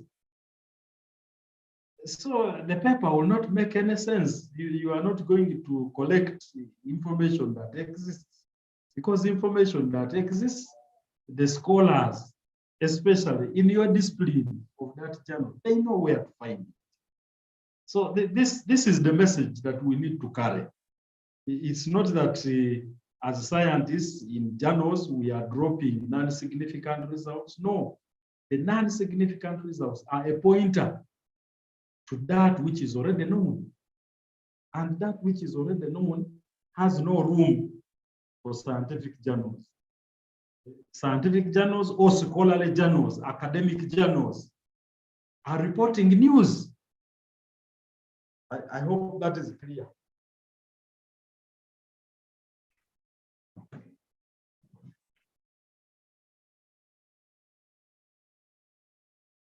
Okay.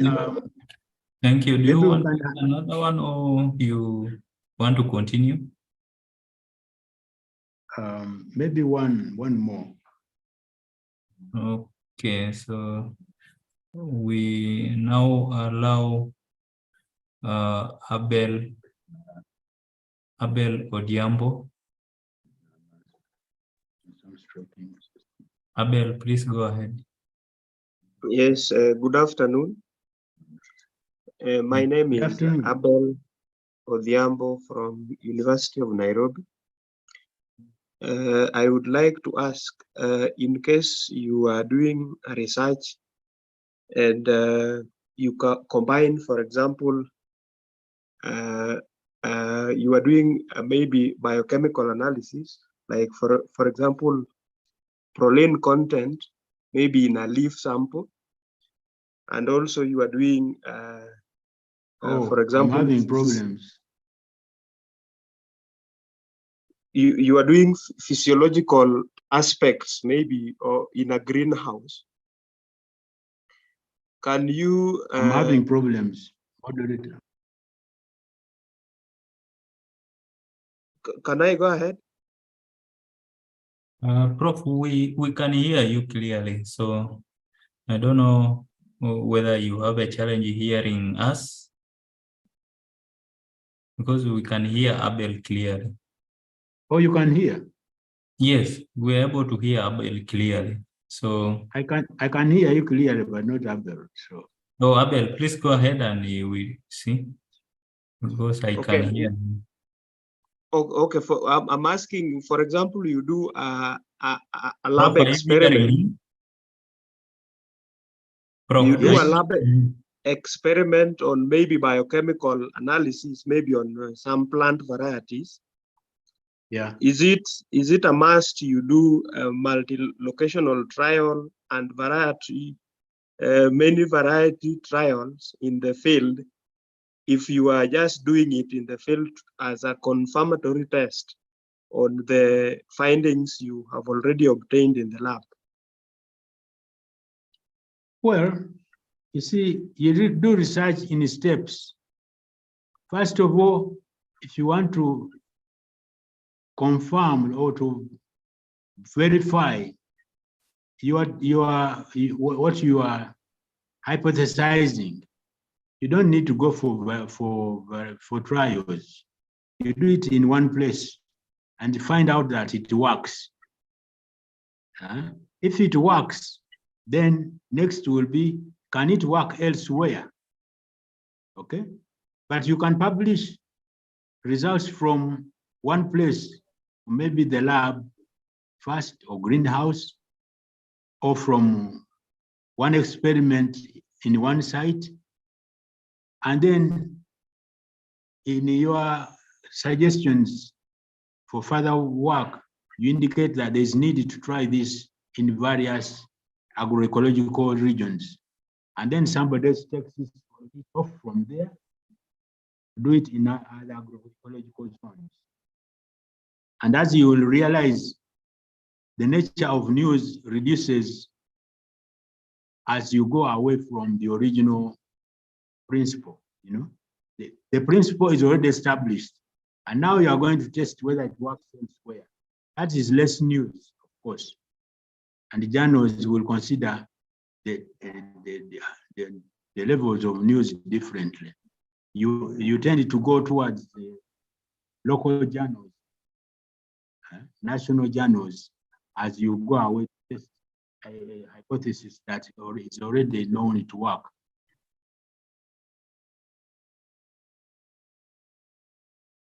Hello, is that okay?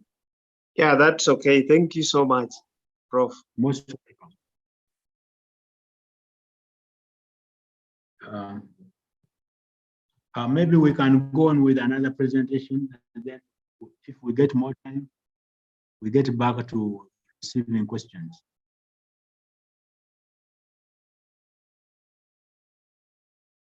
And there are questions in the chat and Q&A. Yeah. So we are proceeding, and my colleague is taking over. Thank you very much for listening to me.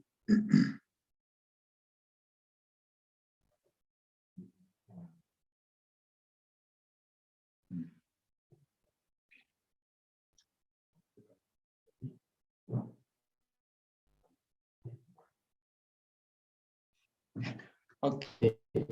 1 minute. As we load another presentation. Very interesting discussions. Thank you for your engagement. From our side, we noticed that there are few, I think in the previous engagements, we had 1,000 plus participants. And this is understandable because the material we are discussing now is I think many are students at their proposal development stage.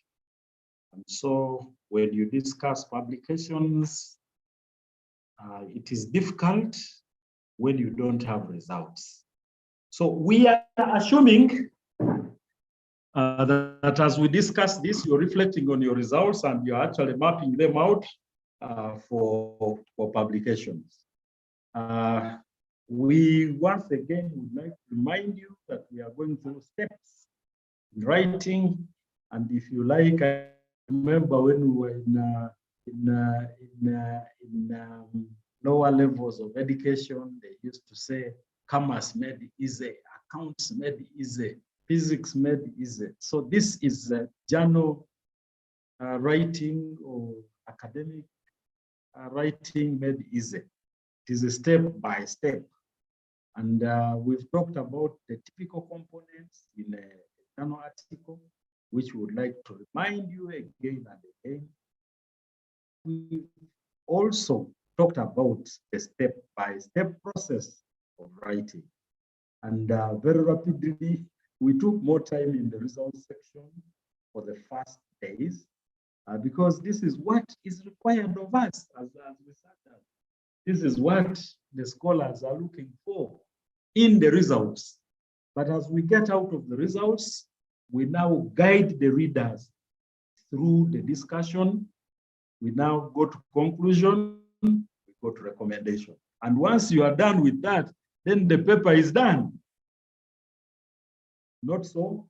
I would like to hear some answers on that, probably in the chat, because the materials and methods are the easiest thing to write in a paper, because this is a description of what you did, how you did it, when did you do it, where did you do it, and that is known.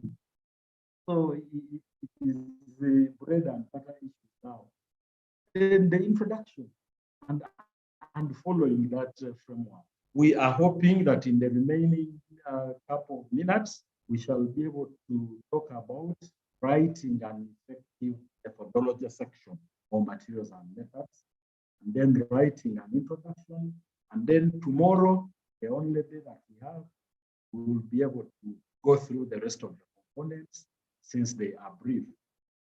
The reference listing, the abstract and keywords, the title, which is the name of the manuscript, the running title, the citation styles, the acknowledgements, and other components that we picked up along the way as time may permit. And we think that this, for example, in the first workshop, we talked about the reference and citation and what, so we will not take so much time on that. So by tomorrow, we will be able to finish that slide. So materials and methods or methodology.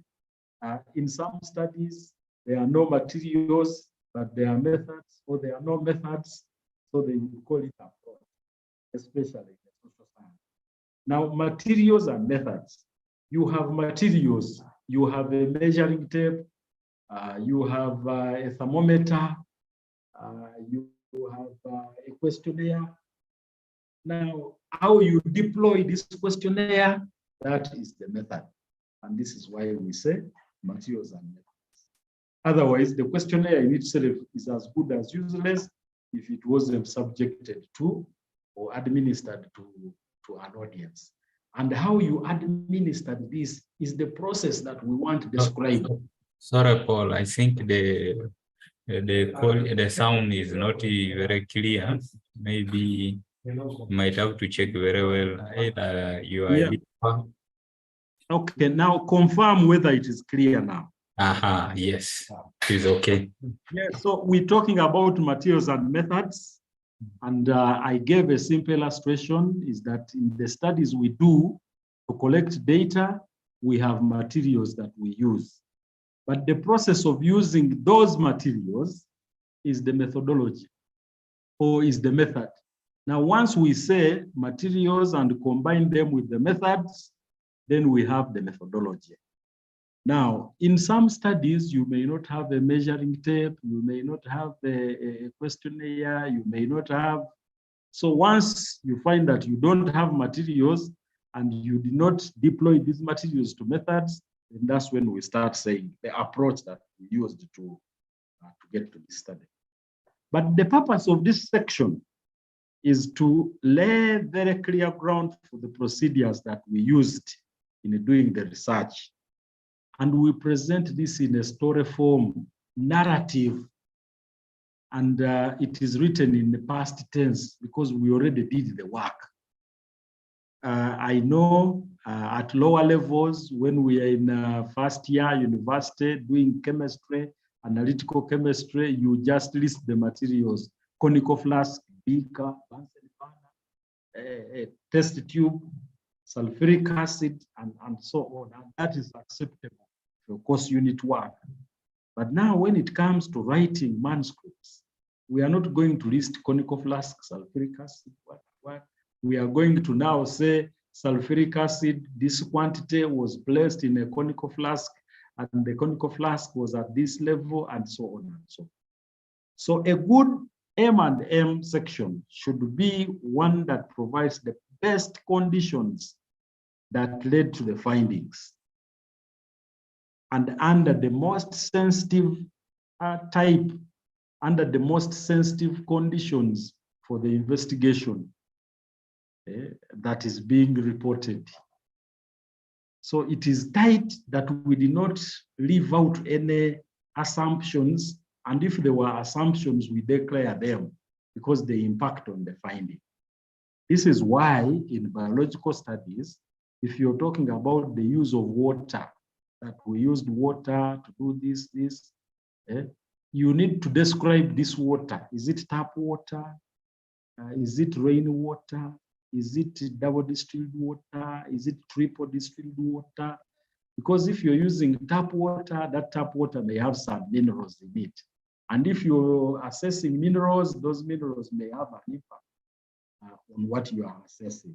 So this is what we are saying, and that is an example. If you are a social scientist and you are in the field, you need to tell us the questionnaire was subjected to youth at this age. The questionnaire was subjected to the elderly in this age, because their responses may be different because they have different lived experiences. If somebody is at 50 years, they have lived for 5 decades they will give a different response compared to somebody that is at 8 years, a minor who is shy by 2 years to go into education. This section, materials and methods, is very, very important. Although you are describing what you already did, and you should be very comfortable writing this section. It is the section that tells us the readiness of the researcher and their expertise to do the work that they did. Because there are things that should not be done in a particular discipline. If you are in economics, you know that there are some models where you must have labor, the function models where you must have labor. Now, if you don't have labor and then you are now talking about a certain model, then we know that there is a methodological flaw in your work. We know in food science and testing, organoleptic tests, we know the scales that should be used, the Likert scales and what have you. Now, if you've not used those scales, then we know that there is a problem. So this tells us your expertise, and it tells us how tight and how we can trust your work. And so it's a very important section. And yet, it is a simple section because it is describing what you did. So it demonstrates the competence of you, the researcher, and in this case, the co-authors that did the work. And it tells us clearly what was required to do the work, and it just judges the evidence of feasibility of the work that was done in terms of the budget, time, availability, and the facilities, because you may be in a certain region and you're describing work where in that region, those machines that you're talking about don't exist. So then we will need to know whether you shipped your samples to a certain location where those facilities exist, and then they got tested. For a very long time in East Africa, we never had sequencing tools. But now sequencing tools are available. But previously, we were shipping samples to Belgium, to other parts of the world where you can find tools for sequencing. But now, even then within Africa, there is this biosciences center in Nairobi, where much of the research in some complicated analysis of genomes is being done. So then this is where you now concentrate and describe what you exactly did. The methodology also gives evidence of logical flow of activities that were used to optimize the resources available. It is a kind of instruction that can be used independently by independent and interested researchers to generate similar results. Without the aid of the author, that means that this text must be complete, must be free of vagueness, must be very chronological, must be logical, and it provides justifications where necessary. Now, the challenge for materials and methods in journal papers is that, remember, we have picked only relevant data that we are publishing and that is giving us news. We have not picked all the 50 tables in the thesis or the graphs in a report, a research report, or whatever. Now, that means we also need to check closely that for every table or for every data point, even in a given table from the preceding discussion we had, if you have a table that has 50 points, you may only want to pick 10 of them.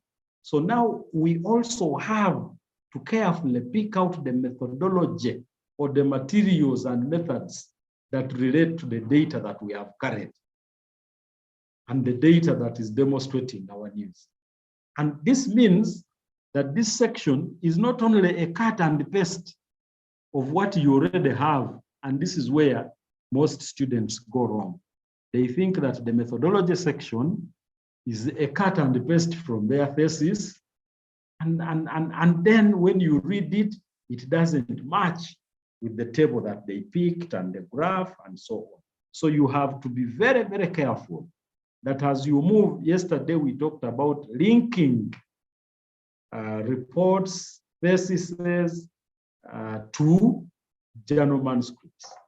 And so the story continues. This is part of the linking. So you have to carefully size out the materials and methods that link to the data that you're using in the paper, and make sure that you now write it out to make a complete story, and that this story must be chronological, must flow. You do not talk about flowering after you've talked about seeding, because first there has to be flowering, then there is seeding. You do not talk about questionnaire administration and subjecting the questionnaire to key informants before you talk about pretesting. So you have to first do the pretest, then now you subject. So that's what we mean by chronological. Now, the features of this section is that it consists of procedures and things that were used to conduct the research, leading you to the findings. What are the findings? The ones that we have selected. It is written narratively in a story form and in a sequence of how the activities appeared. It is important in this section that we limit the use of bullets, because sometimes it's common that you find scholars simply putting bullets. The following were used and done, 10 bullets, then you see 10 bullets. No, in scientific writing, you have to narrate the story, and so limit the use of bullets. Bullets can be used as a strategy in the drafting the manuscript. So you can use bullets, but then later come back and collapse these bullets by giving a narrative of what was done. It is presented in an easy to read and understandable format and language, and the language is past tense because the work was done. It is presented logically in the sequence of activities and the procedures. We have to ensure completeness of this section. But at the same time, the challenge is that we have to be very succinct. We have to be there is brevity, because journals don't have so much space. So this is an area which has a recipe for being too wordy, because you are excited in telling us all that you did. Now, since we have picked only a few tables, a few figures, a few graphs, then again, we have created the recipe for being brief. So we only talk about the procedures that relate to the data that we have carried. We don't need the authors to tell the readers all the time what they did. So it should be said on paper that when I read, I get to know exactly what happened, and I'm able to confirm if I want to repeat that experimental procedure, and so on and so forth. Now, a few guiding questions that can help us write a complete methodology section. One, what was the type of study that was done? And sorry for some of this, because sometimes we have slides that are talking about proposals and then slides that are talking about journal publication. So here it says, what was the type of study to be done? No, it is already done. So what is the type of study? And we have so many different types of study, longitudinal, whatever, crisscross designs, what, a randomized complete block, and so on and so forth. If sometimes even in laboratory, somebody tells this was randomized complete block, but in laboratory, the conditions were the same. So what did you randomize? Unless you created artificial conditions. So you have to describe the type of study that you did. And this is not only for field experiments or greenhouse, laboratory, but even for surveys, even for social studies, because in social studies, the society is the experimental ground, and we can superimpose an experimental design onto the society.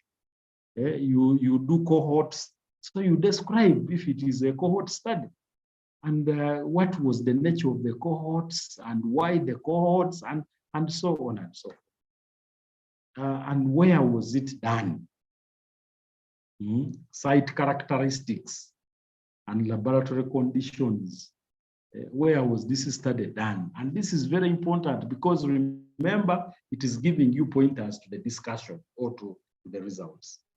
So we need to briefly describe the biophysical, socioeconomic, environmental future conditions that may possibly impact or have an effect on study findings.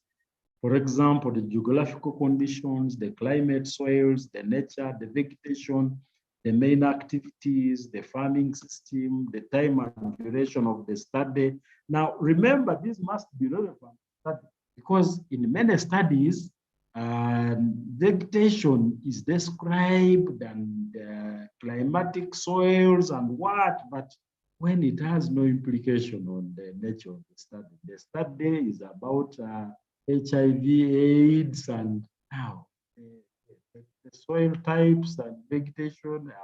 The study is about diets and what, but we then try to make it very agronomic or whatever.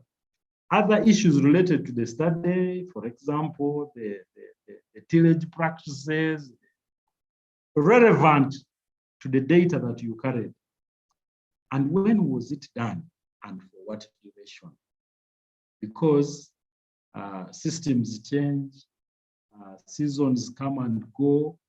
A given place may have no rains for 3 years. Now, the findings when there is rain for another year may be different from when there was a drought. And this will also go for socioeconomic studies. The society will behave differently when there is a drought.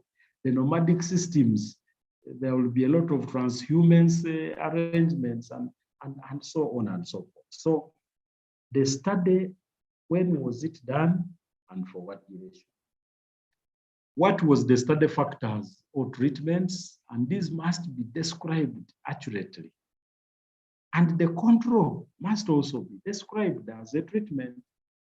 And what was the structure or outlay of the experiment?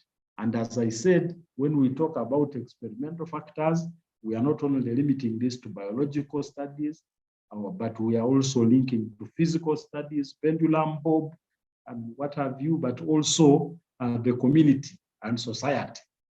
Those communities that you considered, why did you consider them, and so on and so forth. What was the design used and why? How many replications were used and why? How many times was the study repeated? Because replication is different from repetition of the study. You can replicate within the study same time zone, but then when you repeat, you're repeating those replication again and again. And I think there were many questions asked related to replication, and we tried to answer them in the chat. What was exactly done in terms of each activity? And what were the tools and procedures relating to each activity? And it's better to describe one activity at a time and completely, rather than describe that activity in 2 sentences, leave it there, then start another activity, then again come back to that activity. No, that will make the paper very difficult to write, and it is a recipe for rejecting your manuscript. So you have to describe completely each activity. What were the precautions taken to ensure accuracy? And somebody talked about what are study limitations. This is where your study limitations come. The things that you were unable to control in the process of study, that they were beyond the ability of the study to control them. What were the routine practices outside the study or outside the study factors? what data sets were collected and what was the consideration for collecting these data sets? How were these collected and measured if you needed to measure? And we consider each at a time and the tools that we used to measure them, tape measure, use the pencil to enter, and so on and so on. No need to describe the routine or published procedures for data collection or analysis. These can be cited. Yeah, so no need to describe. I think in pathology, you have a scale that ranges from 1 to 10, moderate, severe. Now, this scale is known. So all you need to do is to indicate that you use the scale of 1 to 10 as described in Passer gloves and so on. Or the Likert scale, is it 1 to 5? You simply no need to again tell us about why the 1 score, why the 1 to 5, why. No. You simply said the Likert scale was used and then you give a quote. How many times was each data set collected? And in what time intervals? How were the samples taken and handled or processed? Because this is very, very important. We'll be able to tell whether there was lignin, whether the sugars were breaking and what. If the sample was taken from the field and quickly taken for analysis, that may be different if the sample was picked and then it spent 2, 3 days or 1 week before it was exercised and then analyzed and so on and so forth. This also is an issue of repeat studies. If you go to a community and you're doing a study among the elderly, you might find that if you take 3 months going back to collect data from them, the story may have changed. They may be giving you different responses compared to what they gave you the other time. But if you go there on a weekly basis, you may find that consistency in your data is arising and you may achieve data saturation more easily than if you're taking a longer period of time. And if it was a laboratory study or data that samples taken in the laboratory, talk about the analysis and how the analysis was done. Did you use your own procedures or did you use routine procedures? And if so, give citations to the routine procedures that were used. If you're doing nitrogen, the Keldal method of nitrogen, whatever, and why did you use nitrogen? If you're blood analysis and whatever, and so on and so forth. But even when you modified slightly these procedures, then you describe those adjustments that you made, the routine procedures, and why did you have to make those adjustments to the routine procedures. Now, the data set is available. Tell us how you analyze the data set using the statistical tools available. Justify the choice of the tools and clarify why this choice to the readers. And usually the field design or the data collected will have a pointer to the analytical tools that you're using and the option that you're using. And I'm sure this we know. Now, sometimes a combination of statistical analysis tools may be necessary. So you have to tell us that combination. But this bullet point also includes cleaning data and aligning it to outliers and what have you, and how you enter it, coding, and so on and so forth.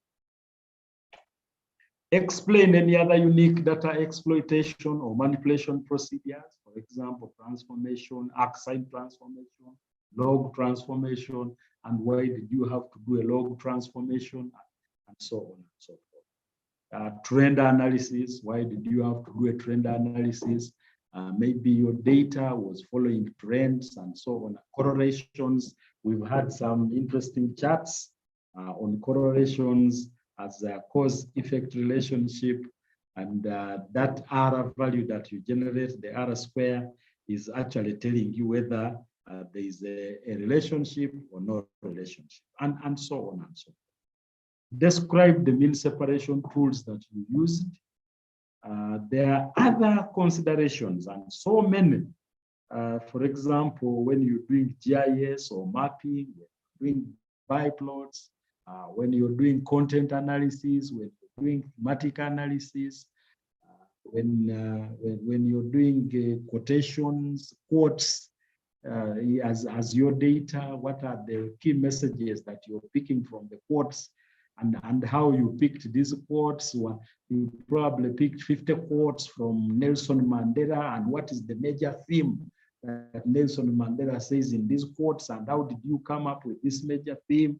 Is it about peace building? Is it about and so on and so forth. Mwalimu Julius Nyerere has so many quotes, and you are a social researcher trying to understand the anthropology of East African landscape, and so you are considering how the political landscape. So you now need to describe why you now picked Julius Nyerere and another, and then how you picked up their quotes. I think there is what they call inclusion and exclusion principle. All these must be described and described clearly. Now, for socioeconomic studies in particular, it's mostly surveys. So we have to describe the tools and the approaches used. We have to describe the questionnaires that were used. And by this time, we know that they are different, closed, open-ended, and so on and so forth. If you use the checklists, describe these checklists and what is it that they were fetching. If you use the focus group discussions, then describe how these focus group discussions were conducted. Sometimes it's a mixture of all these. And the statistical analysis and tools are also different in this case. I think there is what they call computer-assisted qualitative analysis. There is a tool available for analyzing, and it's no longer just SPSS on the analytical tools. If it is again greenhouse and lab studies, we describe the internal environment conditions only. There may be no need for us to describe the external environment, or unless we are looking at the source of the materials that we brought into the lab or into the greenhouse.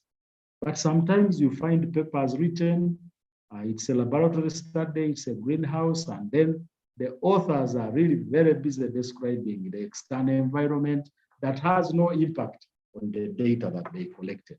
Now, why did the experiment now go into a controlled environment if we are describing the external environment? Friends, that is a mouthful, and it takes us to the materials and methods. I guess there may be so many questions coming up in the chat room, and my colleague is trying to the extent possible to address them. But we will take one or two questions, and we see how best we can respond. And time permitting, we go to the introduction. Yes, we still have about 30 minutes, 20 minutes. Do we simply proceed to how to do an effective introduction? Can we hear from you? They are saying yes. We proceed. Yeah, the majority are saying yes. Okay, so let's proceed to the introduction, and we hope that what we've said about materials and methods makes sense. Please type your questions in the chat room. My colleague is doing everything possible to respond. Now, the introduction, another interesting section in the paper. Now, this section is not a cut and paste from your thesis or project report. It is something that you have to give a lot of consideration, because it has to be linked to the objective for the manuscript. And remember the objective for the manuscript, because we only picked out relevant data that is carrying news that we are bringing to the manuscript. We have to set an objective that is only a piece of the overall objective or the research objective we had in the thesis. And this is why from day one, we said that one objective can have more than one manuscript. So it would be unfair for us to pick the entire introduction section for a chapter in the thesis that was addressing the entire objective, and yet we have only picked a few data sets. So this is why we have to set a new objective. And so our introduction for the manuscript also has to be realigned to respond to the set objective. Why this manuscript? Now, this section must be very concise, and up-to-date literature must be used to support your argument. And in journal manuscript, this section is sometimes 1 page or to a maximum 2 pages.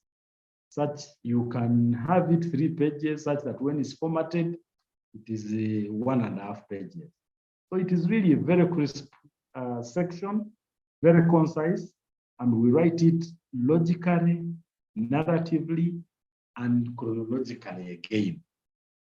It avoids the use of blanks and vague expressions. So we don't say things like the situation is alarming. It's only alarming with evidence. And if the situation is alarming, we can say, yeah, the situation is required research attention.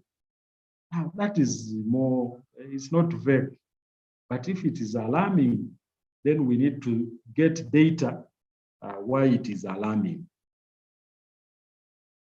Now, this section is, and we keep saying this is a very, very important section. Yes, every section in a manuscript is very important, but this section is the entry point to your article. Now, remember, we are writing this paper in a reverse order. We started with data, we have done conclusion, recommendation, but now we are doing an introduction, which comes immediately after the title, the list of authors, then the abstract, then introduction. So it is a key entry point. It is the third item, because you have authors, then you have the abstract, then you have the introduction. It serves as an incentive or disincentive to readers. After they have seen the title, the abstract, and they are happy with those two, then they need to read your introduction and enter into the paper. What is it exactly that you addressed? Now, the wedge approach applies for this section, the inverted pyramid. So we start general and end specific. So we start by the global economic order is faced with challenges of microeconomics, or food insecurity is a major challenge globally. So we start general. And when we start general and end specific, or we start global and end local, everything has a globe and everything has a generality. If you're talking about models and modeling, then we are not referring to the geographic generality, but we are referring to the world of models. So we need to say that there are so many models, the general linear model, the stochastic model, and so on. And then you say, however, the stochastic models have received limited research attention. Now, that means you have dropped all the other models, and now you're moving to the stochastic model. And so the next sentence will be, among the stochastic models, blah, blah, blah, blah has been done, and this, this has particularly been considered important, and it is creating new research horizons. And in this paper, we looked at this particular aspect. So now you move with that aspect. So it starts simple and ends highly technical. So you can see I'm starting food security, but finally we shall end with the genes and important genes that are dealing with certain aspects and traits. Now, when we mention the word trait, it is a technical term for a politician, but to a breeder, trait is okay, and so on. When we talk about models and how they are used in microeconomics, everybody is concerned with microeconomics. But now when we start talking about stochastic, then not everybody will understand stochastic or sigmoid curves and what have you. So you start with everybody on board, and then now start getting into the technical issues. By the time you end these 1 or 2 pages, it is highly technical, yet it has started simple. Now, it usually covers both the development and research issues. So you see, we are talking food security, we are talking microeconomics, but we are ending up with the demand and supply curves. It is focused on the problem in the broader sense. It may be sectioned as appropriate, and some journals provide guidance for such sections. They will tell you, give the background, justification, significance of the problem, and this depends on journal guidelines. Otherwise, each of these may simply be represented as paragraphs. Unlike for proposals, unlike for thesis reports, where you have a specific section that says introduction, 1.1 background, 1.2 justification, 1.3 significance of the study. No, in this case, we are writing one block piece, and each of these can simply be given as a paragraph. And again, we have to go away from the danger of going to your thesis and lifting the entire introduction and bringing it to the paper. No, your thesis carries maybe 2, 3, 4 papers. That means each paper is only a slice of your introduction. So you bring out that slice and now expand it to fit the language and styling of the journals. Otherwise, if you have 3 papers and you're picking that introduction from your thesis, then you're telling us that every paper will have the same introduction, which can't be the case. And the reason why it is not the case, we go back to where we started. We have sliced out our data. And once we have sliced out our data, that means the ball game has changed. We need to do an introduction that is appropriate and relevant to the data that we have picked and found suitable for the publication. Again, we have to be concise and we have to use up-to-date literature where necessary to support the argument that we are making. Now, the message here is paraphrasing. So where we have said that food security is key and important to communities and what, that is known by everybody, we may not need to cite. But when we start saying, especially in the drought-prone areas, so now we have to, and we give examples of these drought-prone areas, and that climate change has caused more impact in this drought-prone area. Now, who published about climate change and said that it has? So we need to put brackets and put references. So we have to be logical and chronological, avoid use of bullets, and ensure it's not vague. I think we have said that. The guiding questions for the introduction is, what is the problem that was addressed by this study? And again, remember, it is not the entire problem that we got But now it is the problem that relates to the data set that you picked out. And you picked out a data set that is delivering news. So what is the problem related to the news that you deliver? Who is affected and how?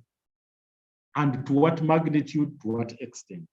And I think that is where the news lies.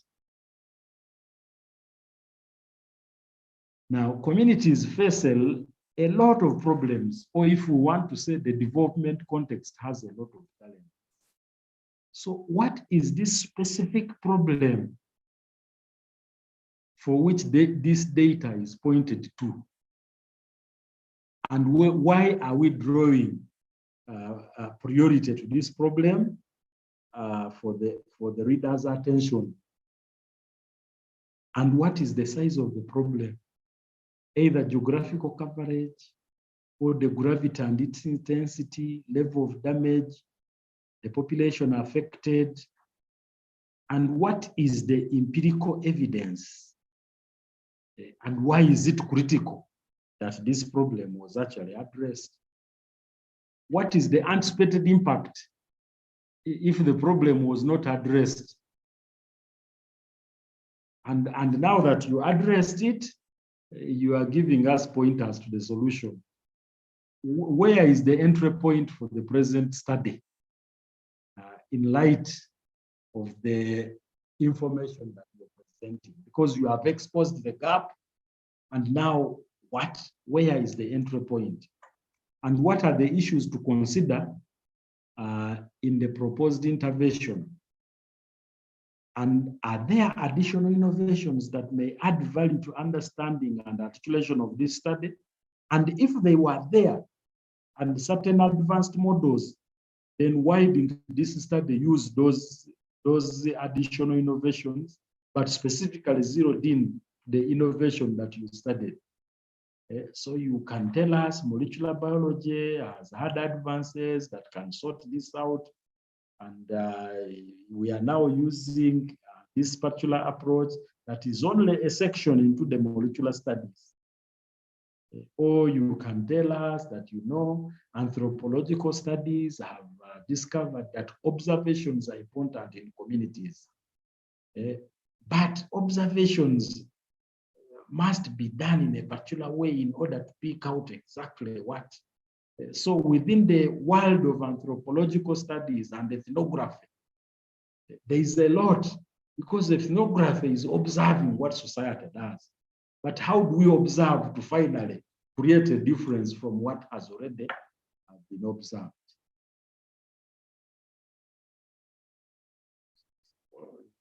On the slide.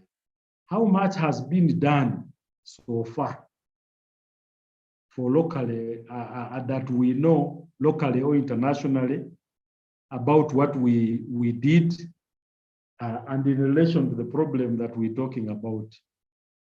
And while doing that, we present a crisp brief account, including study circumstances and conditions that make our study a bit different, and promise that it is adding new knowledge. And what are the shortcomings? And these are the study limitations that seem to require further research from those efforts that have been described. Now, in doing this, you have exposed the gap, and you have actually justified your study, why you did it. And now you are starting to point to the answers.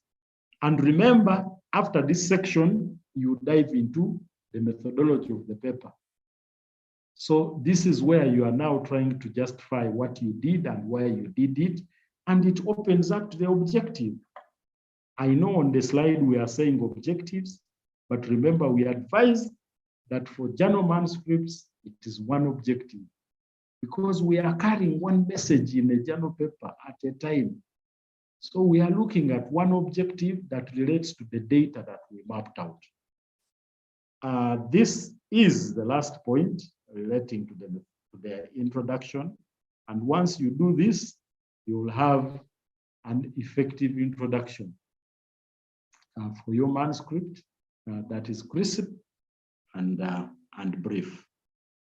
Thank you for listening. I know this platform is very good at time, and we do not want to step in the way of time, but I think as a way of coverage, we are comfortable that we have done what we were set out to do today. And we can comfortably put a red listing onto these two as well, such that tomorrow we have only a few things to cover as we wind up.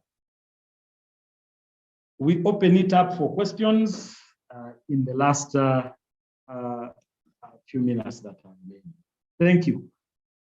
Okay, thank you very much, Professor Mampala. Now we go to Mark Kaija. If you have the question, please go ahead. Or we go to Jabul Abdelaziz Bila. Abdelaziz Bila. Hello. Jagun. Yeah, I'm in a meeting, but you can proceed. Yes. Mark Kaija. Yes. Mark Kaija. Yes, and I Mark got a Kaija. message.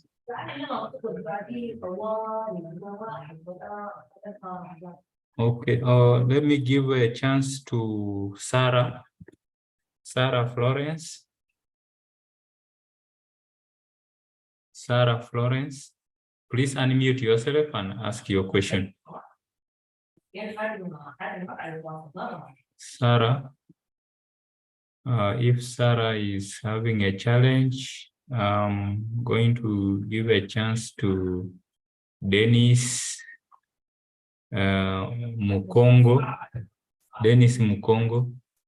Yes. Please go ahead and ask your question. Thank you. I'm Dennis Mukongo from Kibabi University, Kenya. And my question was about when you are doing the introduction, there is an aspect of justification of the study, significance of the study, and statement of the problem. Is it a requirement that you do all of this, or you can just choose one? Because at times they tend to have content that is interrelated. Thank you.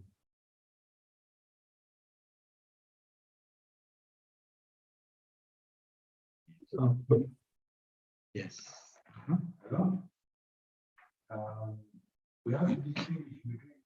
Please go ahead and respond. We are not hearing you clearly, Paul. Okay. My colleague is coming. We are not hearing you clearly. Okay. Well, you need to follow the journal guidelines. Otherwise, we have to distinguish between the proposal language and the journal paper language. In journals, you are no longer convincing or persuading anybody to accept your work. Rather, you are giving results. So usually, all those justification, background, and so on are collapsed in one section for journals. We write the introduction knowing that all the paragraphs will be giving a reflection on all those things: background, problem, statement, justification, rationale, and so on and so forth. But in the proposal, those things might form subtitles or subsections, because in the proposal, they are trying to cross-check to find out whether you are consistent with what you are projecting as an issue. So they have to ask you rationale, significance, and most of these things are actually overlapping. But they want you to write them in different styles, but talking about the same thing. They are double checking to see whether you are consistent and serious with what you are projecting as a problem for for the proposal. But at the manuscript level, you have no sympathy, no apology. You are only giving out facts as arising from your research. Is that okay? Dennis, is that okay? Yes, thank you. Yes, it is okay, thank you. All right, thank you. So we go to Baki. Baki Zihindula. Yes, hello. Thank you so much. I'm Becky Zindula. I'm from EA Bukavu, but from now I'm in the USA as a Fulbright scholar. I would, yes, Professor, thank you so much for your insightful presentation.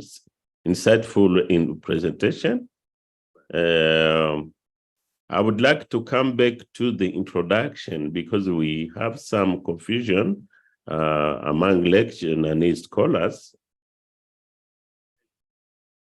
Oh, am I Go talking? ahead. Go ahead. All right, okay. So there is a bit confusion about how to start the introduction.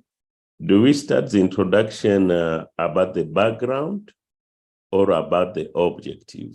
What is the best way to start the introduction? The first paragraph of the introduction, I mean. Thank you, Prof. You see, if you attended the proposal workshop, we said good writing starts from where the target audience knows. You start from what they know towards what they don't know. Okay? So you cannot start with an objective when I don't know where you are coming from in order to take me into the objective.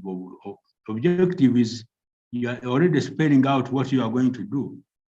But I needed to appreciate why you should do it before you take me into what you want to do. So essentially what I'm saying is there is a background to the introduction, and that background introduces the subject matter of the paper. So it is best, even for the abstract, many people start with this study aimed at this. Well, that is if I'm in a region where I know about that problem. But if I don't know, and if this is an international publication, you will have disconnected me because you are starting beyond what I know. Okay? Thank you, Prof. Yeah, It makes sense. Any writing to report or to inform should start with the knowledge that the intended readers should have. They should not have any problem to follow to what you are going to end up with. Maybe you're going to end up with the jumping pyramids in reading. And the jumping pyramid, I don't know how many people know about the jumping pyramids of the people we are training. But if the writing is from where the target reader knows towards the jumping pyramids, by the time you reach jumping pyramids, they will have lost interest in what you are writing, but they will have appreciated the significance of what you are writing about.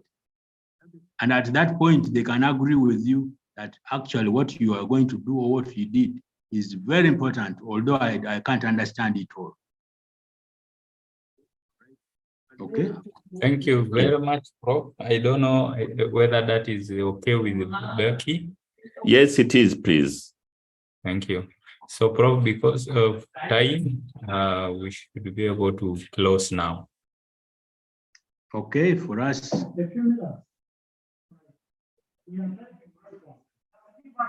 Yes, Prof, I'm not getting you. That if you can get us a few minutes. Yes, Prof. About 5 minutes more.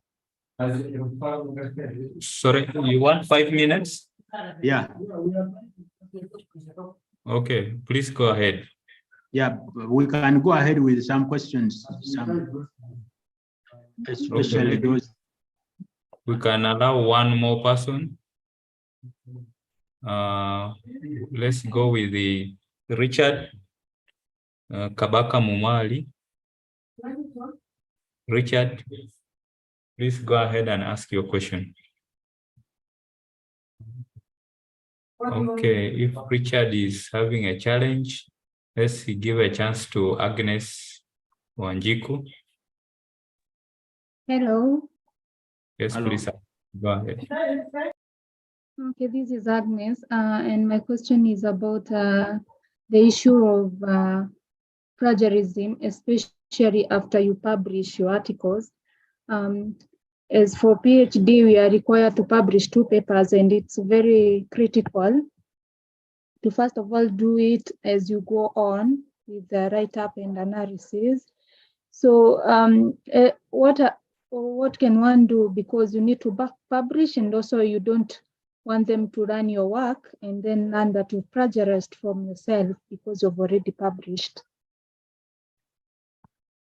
You see, there are plagiarism test software out there, and I think you can pay a fee for using them, just testing one document and so on and so forth. And ideally, your university should have available some plagiarism testing, whatever, because testing for plagiarism is not restricted to catching you as cheating. Rather, it should be a tool used for you to make sure that your work is original. Okay. So you yourself take out time, find out from your professor. Okay. How you can. Sorry. Yeah, I'm saying yes. There is a tool that where you submit your work for them to run through the plagiarism process, yes. And there's a percentage that they give, which if you are under that percentage, then you need to work on your work again. My question is, you've already published because you're learning against time and also resources. You've already published, and now they are learning the plagiarism later after you submit your work, and they find that your percentage is low because you've already published, and the material is out there already. Yeah. Well, that will be hard luck. Otherwise, you should make it a point that you check for plagiarism, even your thesis. Make sure you check and escape the pass mark for similarity index. Index means how much text in literature. So when it shows a high similarity index, you enter the text and it is marked. It marks where the problems are. You go in there and adjust them in your own other language. But if you've already published, I think it is a problem. You should forget about what you have published if it falls into that category, unfortunately. Okay, thank you. Okay, thank you, Prof. I think the 5 minutes are over, so we should be able to close now. Okay. Okay. Please go ahead. So thank you very much, the participants, and also you, the facilitators. We encourage you again to join us tomorrow for the 5th day of this training. And we thank you all. Thank you very much. Before you close. Yes, Prof. Yes, Prof. We are assuming that after these discussions, those who have drafts go back and use some of this information to revisit the way they wrote their drafts. Yes, So, yes. so that we can get more questions tomorrow that are more pertinent. You see, it is good to listen, but when it comes to doing, it is a very different thing. And when you do it, it sticks more. So please try to use this for your drafts so that you improve those drafts before the information disappears. Because I know you have a lot of other things to do. Yeah.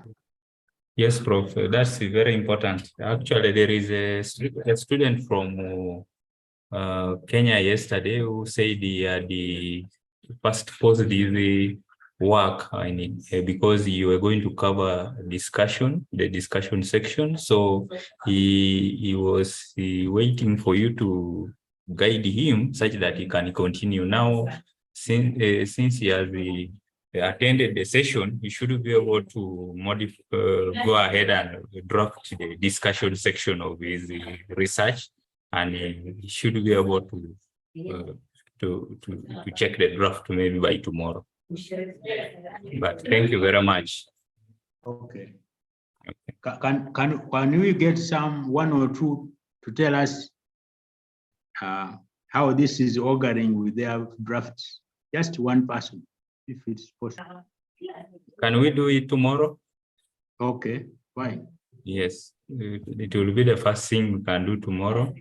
And then, the students, be ready tomorrow. You give us the status of your drafts at the start of the training. Otherwise, we wish you all the best.